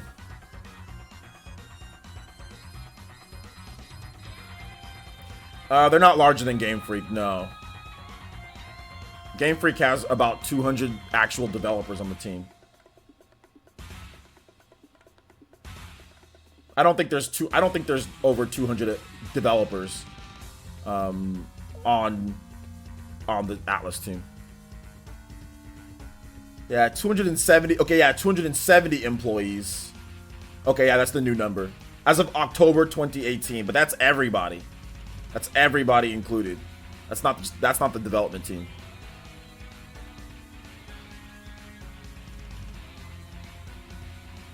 They say that they're little. Atlas says themselves that they're a medium-sized developer.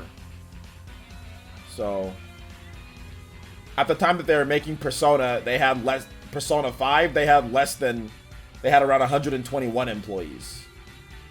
So, all right, take it easy, Tommy. Thanks for coming out to the stream.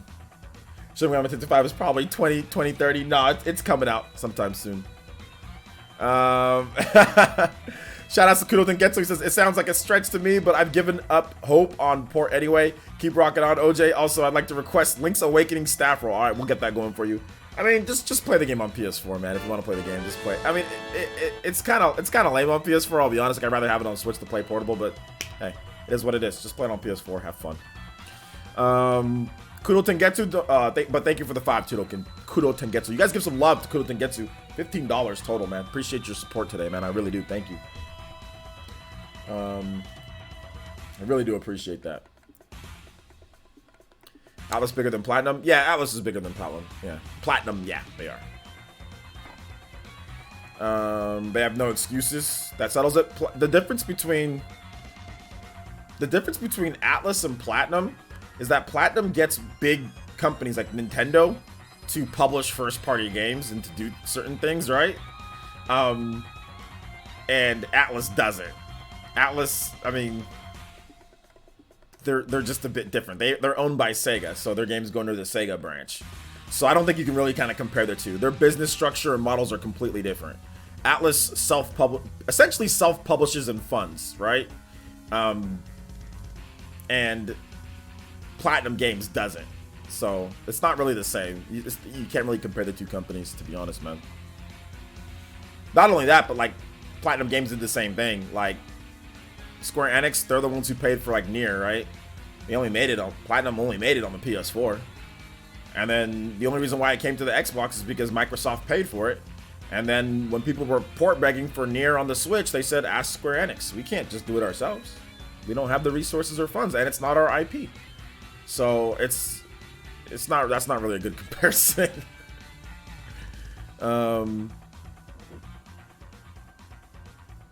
They're run by people who make horrible decisions, and the higher ups are not more competent. They're not a very. I don't think Atlas is a superbly ran company. They could be ran better. But it is what it is, guys. Link's Awakening.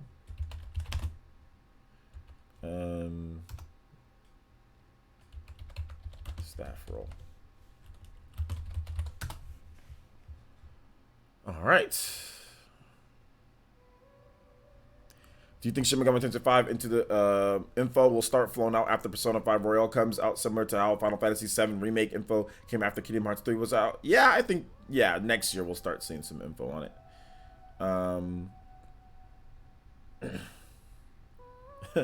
All right, Refried Condom says, quote of the day, no matter what you're going through, there's a light at the end of the tunnel, and it may seem hard to get to it, but you can do it. Just keep working toward it, and you'll find the positive side of things. Have a great day. That's true. It's good stuff. All right, guys, so let's go and get into The Last of Us real quick. So The Last of Us got delayed to May 29th, 2020. That is about a 3-month delay from what we saw before. So that's unfortunate. Let me read off what they had to say here. So basically, they said that they just need some more time, you know, improving the latter half of the game or something like that. So there's that. All right, so if you guys got questions, I've got answers. If you guys got questions, I can answer them for you. So just tag me Player Essence or hashtag Player Essence at Player Essence, any one of those three, and I'll be more than happy to answer your questions. Thank you, Refied Condom, for the host. Thank you. The Outer Worlds looks gorgeous on Xbox One X. Colors pop and textures are detailed. Gameplay is smooth. All right, sounds good. Can't say I really care about the delay. Yeah, I mean, if they delay the game, so what? There's already like a million games coming out in the early half of the year anyway, so like, oh well. Like, it got delayed, you know? If they need to delay it, then they need to delay it. They're probably going to add online play to the game. They didn't say that, so I wouldn't assume, Donovan, because then you're going to be upset if it doesn't happen. For example, they're hemorrhaging money with their decisions they made, Catherine, for the Vita and didn't release it in the West. Could have profited on Switch. Persona title for 3DS and then their Switch. Yeah, that's true. It's not a good. But I don't really think Catherine's a big money maker anyway. But yeah, that was a bad call.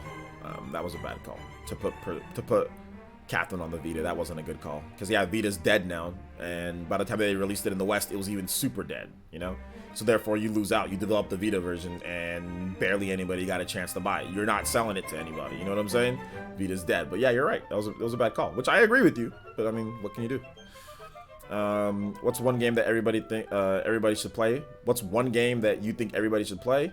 Like Super Mario World or something like that. Super Mario World or like, yeah, Super Mario World or Mario Bros. 3. Let's see here. Sereni Lotus says, I'm more than happy than delayed. Need more room for Animal Crossing, Final Fantasy VII Remake, and Cyberpunk. That's true. Cyberpunk is coming out April. Final Fantasy Remake is coming out. That's March. Animal Crossing is March. Doom Eternal is March. So yeah, it makes room for the delay. It makes room for these other games, you know.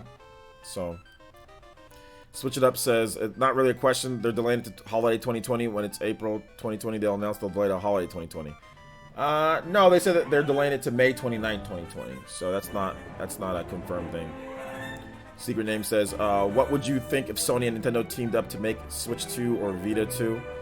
I don't want Sony influencing like Nintendo at all. Sony can make their own system. Nintendo can make their own system. I personally don't want Sony teaming up with Nintendo to make anything. There's no need. If Sony wants to make a Vita 2, they make a Vita 2. If Nintendo wants to make their own system, they make their own system.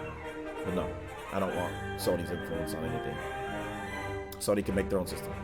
So they don't. Why would they need? I don't understand why they need to team up for what. Sony makes their own system. Gunslinger says it's not a big deal. It's only a 3-month delay. Been seeing some that are making it a big deal. Cough Baron, cough. Yeah, he's gonna be screaming about it today. I can tell you that. And it really isn't. They can take their time. Well, I think it's because they announced the game. You know, they announced the release date for the game and then they delayed it like right afterwards. So it's like, why did you announce the release date if you're gonna delay it that quickly? So. When do you think Xenoblade Remake will launch? It might be on the 10-year anniversary that the first game was kind of like announced. So it might be June, but we don't know. Cyberpunk does look really good. I'll be trying it out on the Xbox One X. It does look good. It does actually look pretty good. Last part always makes you cry. It happens, Kudo Tengetsu. It happens, my boy.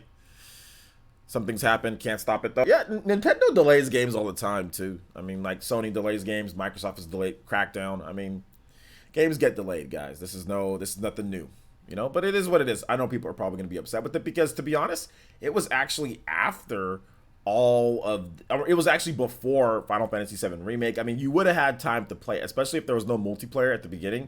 You would have had time to play through The Last of Us. There would have been enough time. Like, if it would have launched February, I think it was like late February, you would have had enough time to beat the game and play it and enjoy it before Final Fantasy VII Remake came out. But now that you put it afterwards, like, Backlog Boys can get you on this one, you know? Like, Cyberpunk comes out late April. I mean, it's 1 month later, which I guess it's still there, but I mean, like, dude, Cyberpunk is a pretty huge game. You guys know how CD Projekt Red games are, you know, like, people could probably still be exploring that game. Maybe they're just getting Final Fantasy VII Remake. I mean, there's a lot of games, but it is what it is. I mean, games have to come out. You can't sit there and say only one game per, like, for whatever. So only one big game per every 2 or 3 months. You can't do that crap, Yo, what's up, man? Is it Essa A? Thank you for the follow, man. Appreciate that. Welcome to the stream. Says hello from Kuwait. Shout outs to Kuwait. Thank you for the follow. The Doom delay was worse to come because it was launching so soon. Yeah, the Doom delay, it might have been. It just depends. It might have been worse, but they're launching it in the same month as Animal Crossing, which I guess they're different audiences, so it's okay. But they're also launching it in the same month as Final Fantasy VII Remake, which is right. Are they at the same? When's Final Fantasy VII Remake coming out? That's March, right? Are they all launching in March? It's March. They're all launching in March. So, a lot of games. Also, the Avengers comes out that month. The Avengers comes out. I'm doing good, man. The Avengers come out in March too. All right, well, that game's gonna get bodied, dude. I don't think the Avengers game is gonna do as well. But then again, we never know, guys. I mean, that game it could be really good from what I've seen so far. Not necessarily the best looking, but graphics wise, it looks okay, but it looks stiff. But we'll see. I mean, I think that it still has an opportunity to be a really good game, right? Like, we still need to wait and see on that one. But I mean, yeah, we'll see. We'll see when it comes out. It comes out May, not March. Okay, yeah, so that game comes out May. What are you talking about? But it comes out, I guess, the same month. I think you maybe talked about the same month as The Last of Us, but The Last of Us is going to crush the Avengers game when it comes to sales and all that. So, no, it comes out May. Okay, Avengers in May, so you're talking about that, not March. May. Can we talk about how cool Pokemon Sword and Shield commercial was? Yeah, the commercial was really cool. It was cool to see all the different old school Nintendo systems being booted up, and then Pokemon from each one of those generations all kind of coming there and saying into the game, then all of them standing there. And that was also a play on the let me play the commercial so you guys can see it if you haven't seen it yet. That was also a play on the co-op, the 4-player co-op, right? Because like they're all standing there and going like that, and that's what the 4-player co-op raids are going to be like. So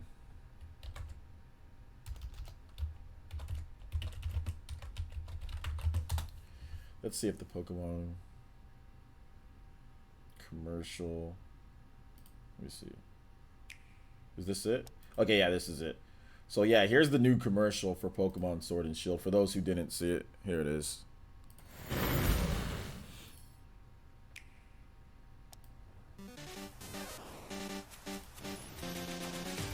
By the way, this takes an insane amount of editing to do, by the way, to do all this that they're doing.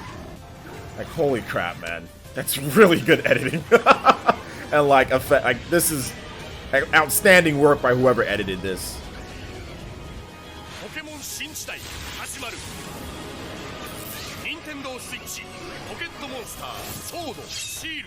So there you go. That was the Japanese commercial. Good commercial. Good commercial for it.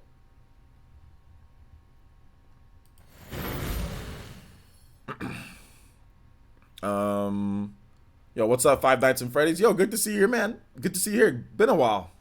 Which do you think will come out to Switch first? Outer Worlds or Doom Eternal, since neither one has a release date? Outer Worlds. I think Outer Worlds will come out first, because Outer Worlds, from what I understand, that game seems to be like maybe like an early 2020 game, for the Switch, since it's coming out now for the Xbox One. Whereas Doom Eternal, it's coming out after March. So I think that Outer Worlds is probably going to be like a March or February or some type of game. Like, I think it's going to be then. Like, who's working on it? It's Virtuos is working on that one, right? So yeah, they're pretty good. So they should be able to get it done in a good amount of time.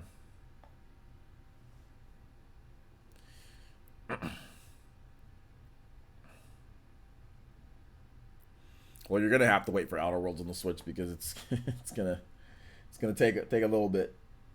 It's gonna take a little bit to come out. So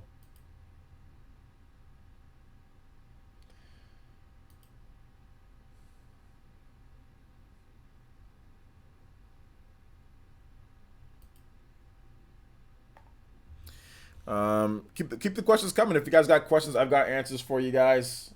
So feel free to ask more questions. Let me see if I missed any questions too. No, I don't think I missed anything. Nope. The Final Fantasy ports are cheap though, between $10 to $15 aside from 10 and 10.2 and 12.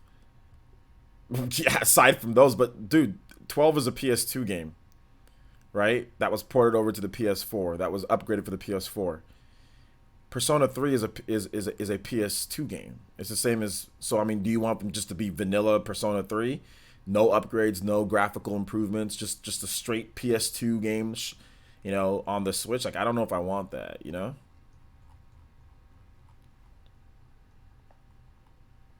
So, R-Hop says, do you think it's a coincidence Last of Us 2, Doom Eternal, and 3 Ubisoft games all got delayed in the same month?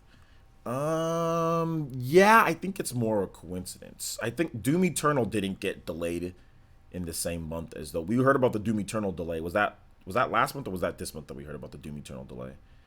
I don't know. Maybe it was this month, but I mean, yeah, was it this month? It might have been. Yeah, you're right. It might have been this month.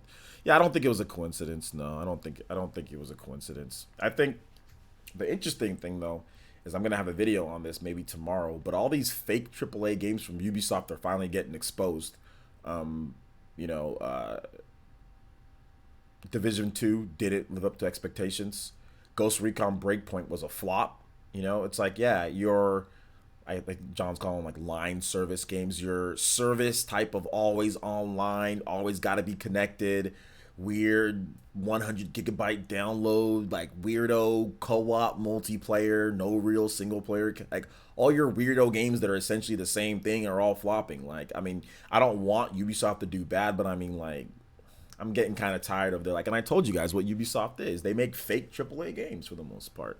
They make mediocre to slightly okay games that people put up on this pedestal, and they finally started running into each other with all these free-to-play games like Fortnite and all these other games that are like looters, shooters, Borderlands, and all of a sudden people got tired of their fake AAA game. You know what I'm saying? People got tired of it. So Ubisoft did what Ubisoft does, man. Ubisoft got great ideas, do they? Like, I mean, like, if their ideas are so great, why are their games so bland? Why are their games so, like, blandish? Like, I've watched so much The Division 2. I tried to convince myself to buy this game, but I just couldn't. I've watched so much Ghost Recon Breakpoint. It's just, they don't look, these games don't seem fun. I try to watch people play them and try to find some good in these games. And yeah, there's some solid mechanics, but these are fake AAA games. They're not real AAA. They're fake. They're fake AAA games that people put on a pedestal because they have good graphics. And they're getting exposed because people aren't buying them anymore. You got 100 million plus people to sell to. On the PS4, the Xbox One, and PC, you got 100 million people to sell to. 150, 160 million consumers. And you can't sell your game. There's a problem. Wii U making money off of 12 million install base. You got millions of consumers to sell your game to. And you can't do it. There's a problem. They gotta learn there's a problem, Miragawa Link. Last great Ubisoft game was Mario plus Rabbids. The last game with any personality or style, that's for sure. I mean, like, I watched Rainbow Six Siege, and Rainbow Six Siege is selling extremely well. Assassin's Creed Odyssey, I think people would say that's probably the last great or last really good Ubisoft game was Assassin's Creed Odyssey. So that game's good. That game didn't underperform. That game sold really well. So, I mean, it is what it is. Ubisoft model is to make a game so bad that people are encouraged to buy time savers so they don't have to play the game. I don't know about all that, man, but it is what it is. But Division 2 is good, just not very fun solo. I can't find people to play with. LOL. I don't know, man. I don't know. I think it's okay. I think it's an okay game. I don't know how good it is, but like that's the whole point. It's like when you sit there and try to play, like make a game like all about co-op shooter, this type of stuff. It's like you're gonna run into problems. Like, why can't you just make The Division a really good single player game that has optional co-op? So you have that, okay, look, if I can't find somebody to play with, I don't always have to be connected online. Why can't you just make a really, like, whatever happened to that? Whatever happened to making a really good single player campaign and then with multiplayer? Why is everything a service, always online, like microtransaction? Like, I don't mind them doing it if they want to put that in there, but why can't they format it like Uncharted, right? Like Uncharted sells really well. That does, like, why can't they make it like a really good single player with multiplayer, or same thing like Resident Evil 5 did. Like, games used to have that structure. It seems like nope. We got to have this integrated thing where you can play by yourself, but if you play by yourself, it kind of sucks because you need people to play. But so we force you to play with other people. You know what I'm saying? But like, if you want to play by yourself, you can't do anything. You can't access these areas because you'll be too weak. You need like, I don't like those type of games. It's like, make a multiplayer and then make a single player. Not everybody wants to sit there and play line service, play, you know, microtransaction line service games, you know what I'm saying, where they're PvP and people can jump into your game. Like, I don't want to, not everybody wants to do all that crap, you know? Like, the same thing with Dark Souls, right? I remember, like, when I'm playing Dark Souls, somebody invades my game. I don't, get the hell out of my game.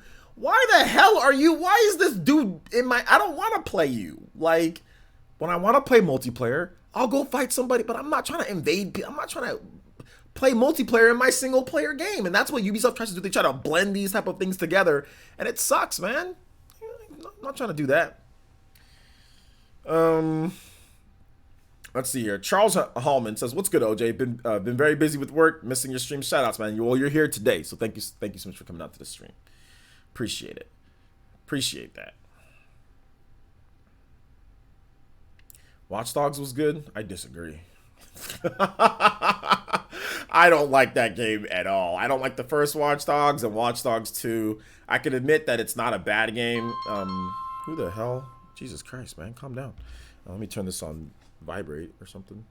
I can admit that Watch Dogs 2 was an okay game, I guess. But I highly disagree with the original Watch Dogs. I don't think that game is that great.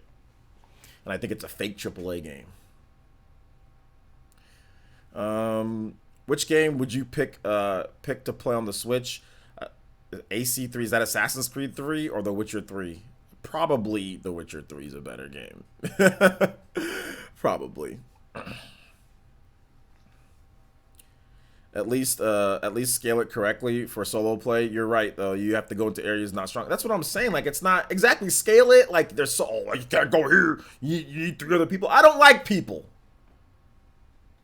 What if I don't like people? What if I don't have any friends? I don't want to play randoms. I don't like people. What if I'm that guy?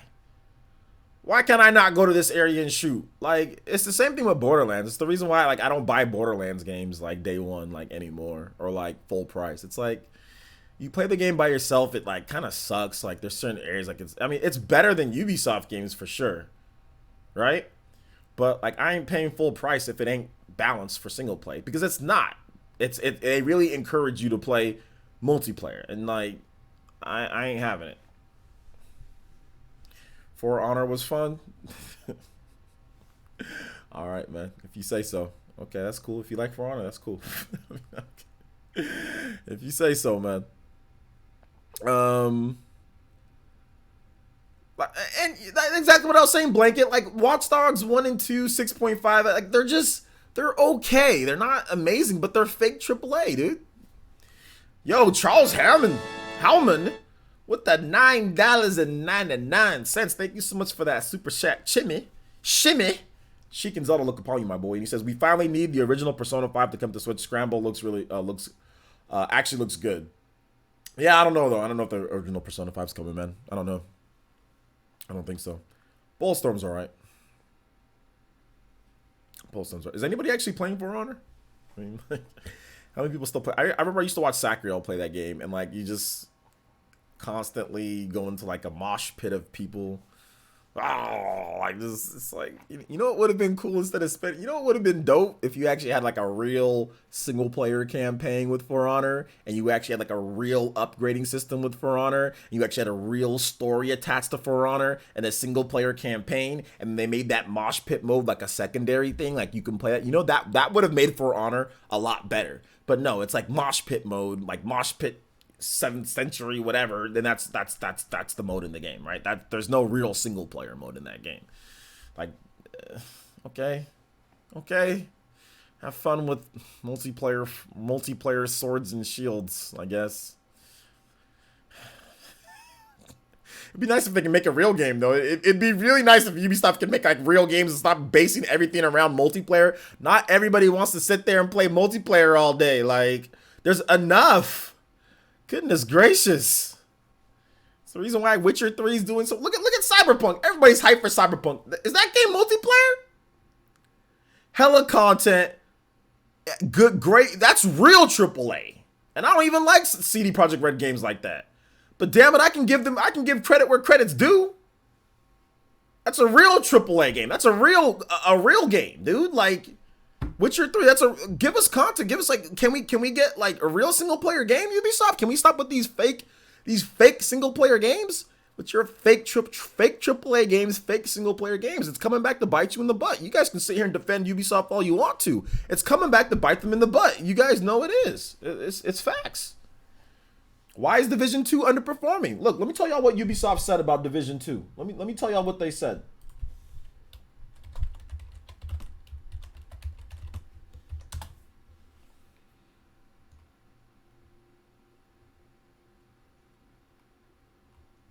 Hey you, I want to shake your hand. I want to shake your hand.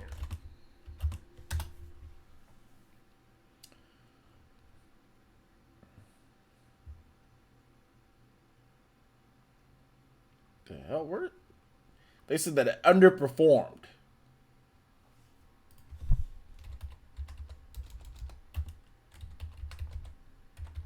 That game came out this year too. So they said that the Division 2 falls below Ubisoft sales targets. Matthew Campos donated $2. Thank you, MP, for the follow. He says, you didn't enjoy Assassin's Creed Odyssey. Also, can you play Smash Ultimate Areas of Soul, please? No, I said that Assassin's Creed Odyssey was good. Like, I actually put the game into my Xbox One, and I played it for a grand total of the title screen, then turned it off.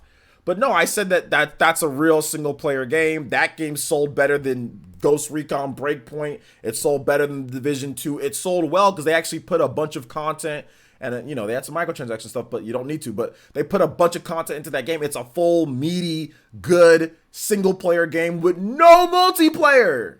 You know what I'm saying? And that game held its value better than the Division 2. That game sold better than the Division 2 and met sales expectations. It's funny how these single-player games with full content are doing better than some of these multiplayer games from Ubisoft, you know? So yeah. My PC config, man, I don't know, bro. But thank you for coming out this. Thank you for the follow, NP. Thank you. So yeah, it sold well below it says that it failed to match their ambitious expectations for the Division 2. Also, Ghost Recon Breakpoint.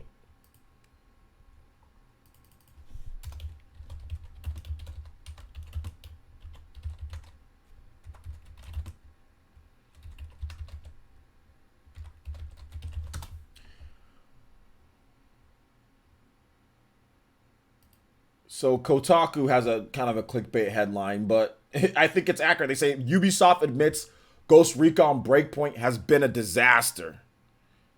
You know, what the hell? Freaking I'll never come to Kotaku again, man. Just plays a damn video out of nowhere. Ubisoft CEO Yves Guillemot laid out the reasons why. Hold up. During the earnings call Thursday, Ubisoft gave investors a brutally frank appraisal of Ghost Recon Breakpoint, its latest release, and vowed to implement significant changes to our production process to fix the game. In a prepared statement you can read online, Ubisoft CEO Yves Guillemot laid out the reasons the publisher believes the open world special ops shooter didn't sell as well as expected. The new game, released just 2.5 years after Ghost Recon Wildlands. Well, has it been 2 years since that game? Dang, that's crazy. Time flies. Moves the series action to a fictional island and introduced survival elements and a loot grind that struck many critics, including our own, as unnecessary lightweight imitation of systems in other games, including Ubisoft's own Division series. So once again, these games are clashing into each other, you know? Let's see here. Guillemot noted that the changes in Breakpoint, noted that changes Breakpoint made to the Ghost Recon formula have been strongly rejected by a significant portion of the community. He also noted the game's negative critical reception, combining that somewhat paradoxically is that he said that Breakpoint wasn't different enough to really stand out. So yeah, just the same crap over and over. Guillemot cites Breakpoint's underperformance, says the Division 2's less severe but still disappointing performance as primary reason for the company's just announced delays for some of the most high-profile upcoming games. Because they did delay, the Division 2 got delayed, God and Monsters or whatever, that game, that got delayed, and then also the new Quarantine, Rainbow Six Quarantine. And you know what they're probably doing? To all those 3 of those games? Making them actual single-player games. Taking out the whole shared world, line service, super microtransaction-y. You gotta have 5 other people to access this area. People can invade your game PvP out of nowhere. Oh, there's a live person. I'm gonna shoot him. I'm gonna loot him. They're probably gonna take out all that crap that's not needed to make a good game and make that. Why else would you delay all those games like that? You're gonna make changes. Because that's what they were gonna bastardize all those games. They were gonna do it. You know they were gonna do it. They saw what happened with Breakpoint. They saw what happened with the Division 2 and said, oh snap, these other games are kind of like those. We gotta change it up. There's no reason to delay all 3 of those games like that. Because you gotta make significant changes. I mean, Guimon he's being honest with his users. Like, I like that. He's being honest with his investors. Well, he has to be, obviously. They're investors. But I like that. I'm not sitting here and bashing Ubisoft. I applaud him being frank and saying what the problem is. Now, let's see what you do to fix it. Nobody's perfect, okay? I'm not perfect. You guys aren't perfect. Ubisoft isn't perfect. Heck, CD Projekt Red isn't perfect. Nintendo isn't perfect. Nobody is. The Pokemon Company, for damn sure. Criticism, whatever the case is. You know what I'm saying? But I'm not like a evil douchebag. I'm not going to sit here and bash them and say that they can't improve. They can. So I like the fact that he's saying that. And I'm looking forward to seeing what they do with the Gods and Monsters game. Or what's it called? Gods and Monsters. I'm looking forward to seeing what they do with Gods and Monsters. That's the game that I'm looking forward to the most, you know? Damn Kotaku. This site, man. Anyway, I'm looking forward to Gods and Monsters the most. So I'm looking forward to seeing what they do with that game, you know? You are totally correct. Ubisoft hasn't been putting in the effort and people have caught on. Hopefully this will improve both Gods and Monsters as well as Beyond Good and Evil 2. They didn't even mention that game, so keep that in mind. That might be PS5 material. Ever since the masterpiece Buck Bumble, Ubisoft is still cash. I'm not even going to read off this. Let me play Area of the Soul. Stupid. Oh my gosh, dude. Shout outs though, Hayden. I appreciate the support. The day physical games go away is a sad day. Yeah, one of these days though. You're spamming it, Hayden. They never replicate the same quality. I heard you, man. You don't gotta spam it. The only looter shooter that's doing well right now is Destiny 2. And that's because it has a dope cinematic experience as well as multiplayer. Well, no, it's because the game is free. The game is free and it was overhyped, you know? So it's doing well. It's free and it's overhyped. But I mean, people like the game though. The mechanics in the game, it's still there. But there's issues, but hey, it is what it is.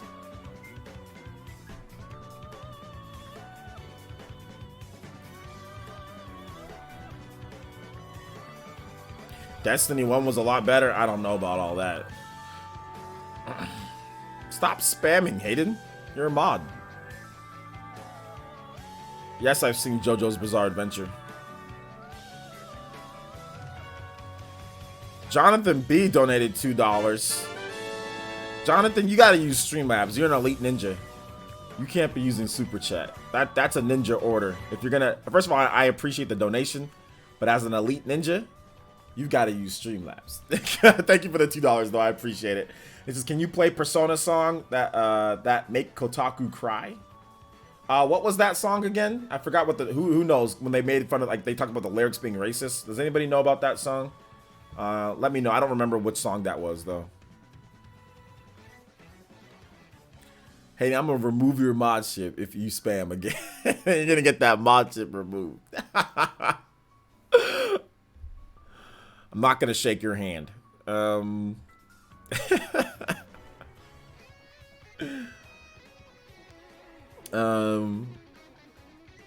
Yes, Ubisoft, stay away from Switch. We don't need them. I mean, I wouldn't say that we don't need, no, well, obviously Nintendo doesn't need Switch, but Or Nintendo doesn't need Switch. Well, they do need it, but I mean, Ubisoft doesn't need the Switch, and Nintendo doesn't need Ubisoft. But Ubisoft does support the system. I mean, we do got a few games like Rayman Legends is really good. You know, Mario plus Rabbids is really good.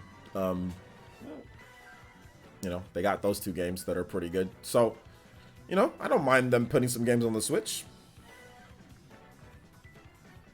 Wake up, get out there. All right, I'll play it after this.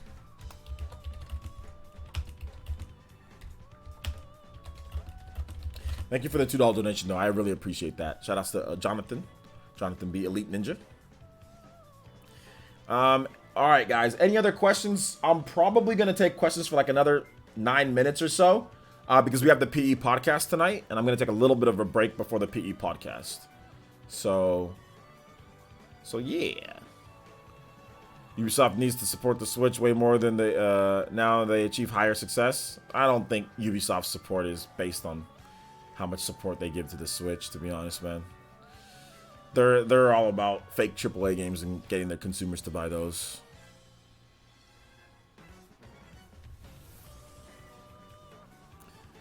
Party Man was here earlier. Chuba's in school, I think. Chuba has school this early, so he usually comes to the later streams.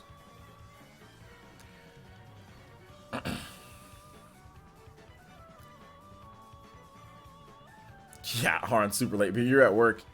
We have the PE podcast tonight, Aaron, so you'll be able to catch that one. More people need to talk about Dr. Kawashima's brain training coming to Switch in 2020. Yeah, I mean, it's one of those games that it was talked about when it was announced, but once we get an actual official confirmation for the US too and everything, then people will probably talk about it more. Is Ethan really joining tonight's stream? Yeah, he is joining. Ethan is joining tonight's stream. He is. The people, it's gonna be pretty fun tonight. It's gonna be pretty fun.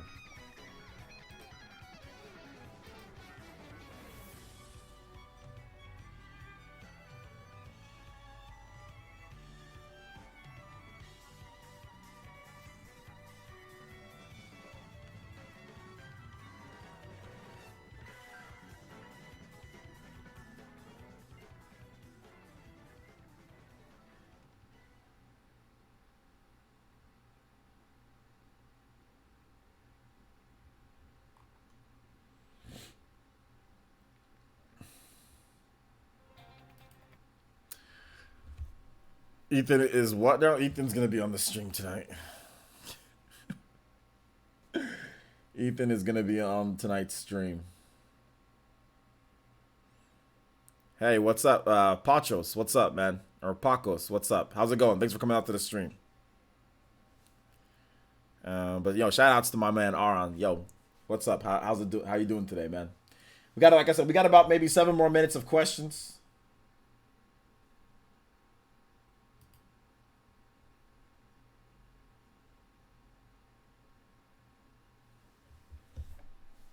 So yeah. Who's on the PE podcast tonight? We're gonna have well, the plan is to have Avedon, Baron, Jordan, Shadow Fox, you know, myself of course, Ethan, VC, so the usual crew. Ethan's pretty much like the new guy to the stream tonight.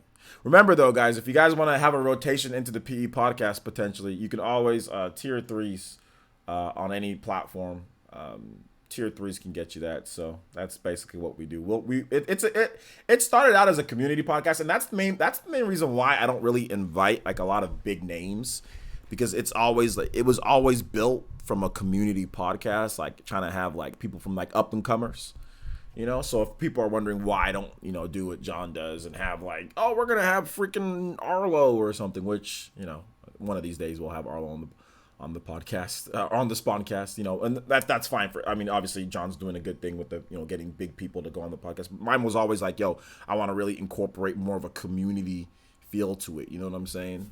So because some people are wondering like, why don't you ever get like this person or this person? I'm like, well, you know, it's a community. It started out as a community podcast. That's why we got, I mean, Shadowbox got like 700 subscribers. You know what I'm saying? Or something like that, you know? So. Will Ethan be visible? No. I'm not letting Ethan put on his camera. No, because that can open him up to bullying at school or something like that, you know, or He's 16, so no, I'm not gonna allow it.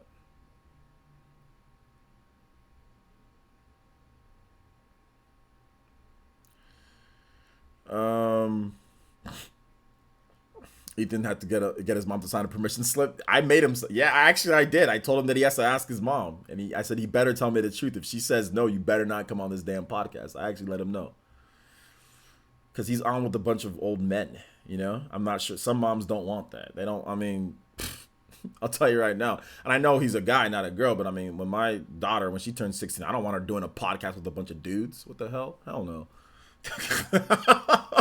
Like, and I know Ethan's a guy, he's not a girl, but still, like, even if I had a son, I mean, would I be comfortable with him doing a podcast with a bunch of people that I don't know? Probably not. Nah, I gotta see what's going on, and you know, so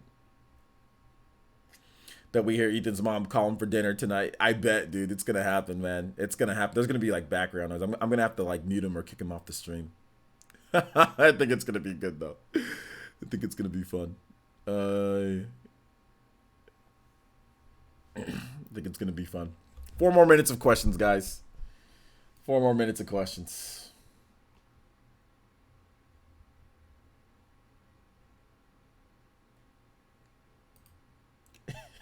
Freaking Trap Lord, you're stupid, dude.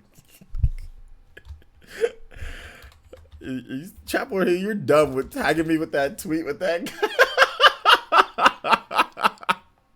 Yo, look at what Trap Lord tagged me on Twitter, dude. What the hell is this, dude? This guy buying Sword and Shield on release, even though I voiced my opinion about hating the game.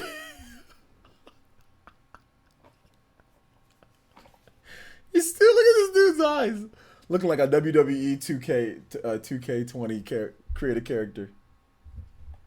Who's this? What's with this dude's shirt? What is this? What is this from? Oh my gosh, dude. What is this from, bro? What are you doing? Oh my gosh, man. Not even your podcast? What do you mean? What do you mean on? VC coming on? Yeah, VC's on. He kind of like, I meant to only have one community member on rotating, but he kind of invited himself, so I was like, whatever. Now we have a lot of people on right tonight. Did you see the SpongeBob SquarePants Battle for Bikini Bottom special editions? They're expensive. Yeah, man, I actually wanted to talk about that, but I forgot about it, to be honest. Yeah, what's up, Great Tech?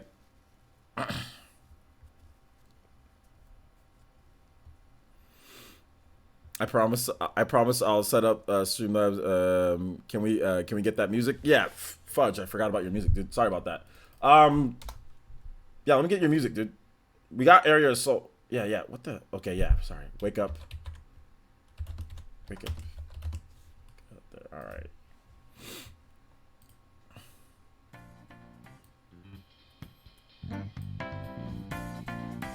About to go into Weeb World. So here is a question: favorite action RPG? My favorite action RPG? My favorite action RPG ever? I mean, Xenoblade. I guess that counts, right? Xenoblade Chronicles 2.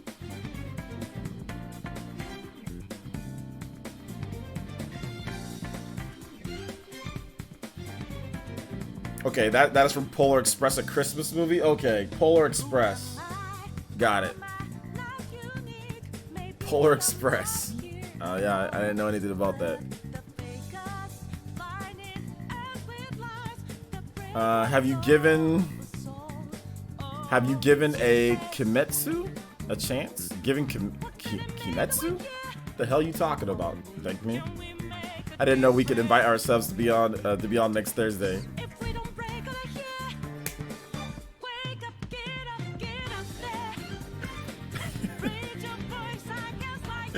You can't, but I wasn't gonna tell him no, so.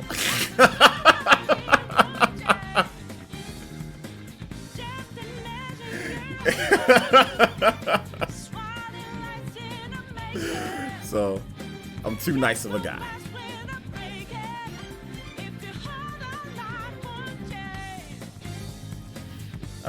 All right, guys, we're gonna listen to the rest of this music, and then we're gonna have to call it right there, guys. So, you guys, we're gonna extend it. You guys can ask me some questions. Feel free to drop any more. Kimetsu's Demon Slayer, OJ. Then why don't you just say Demon Slayer? You ain't Japanese. No, I haven't tried it yet. I haven't got around to it. I've been busy doing stuff.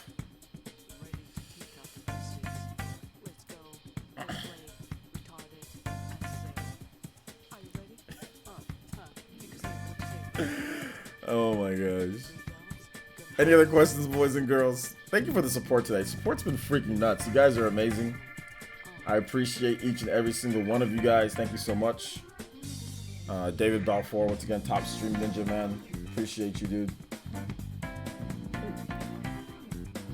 Looking at some of these Halloween overlays, though. I think I might want to do one of those.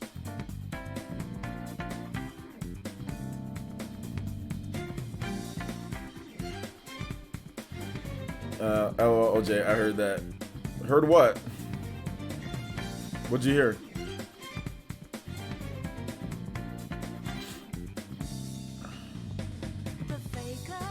Alright, take it easy.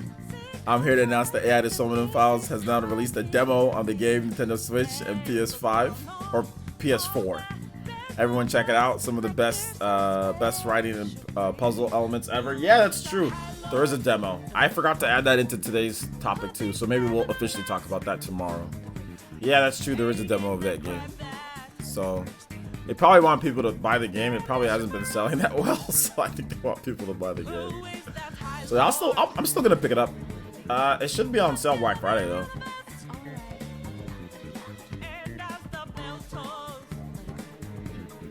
But I don't know what charity's talking about. Oh, I heard that. Heard what? What did I say?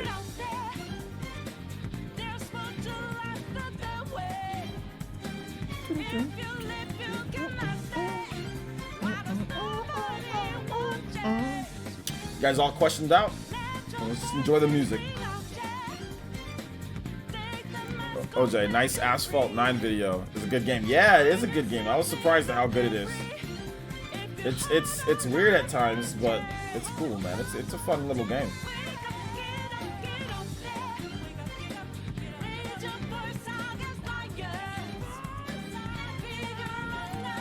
That's because in the middle of September, but also one of the most highly rated games this year. It was one of the most highly rated games this year.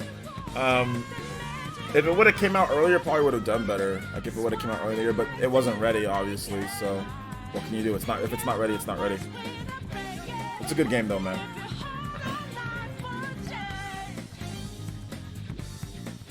It's a good game. All right. So that wraps it up for that song.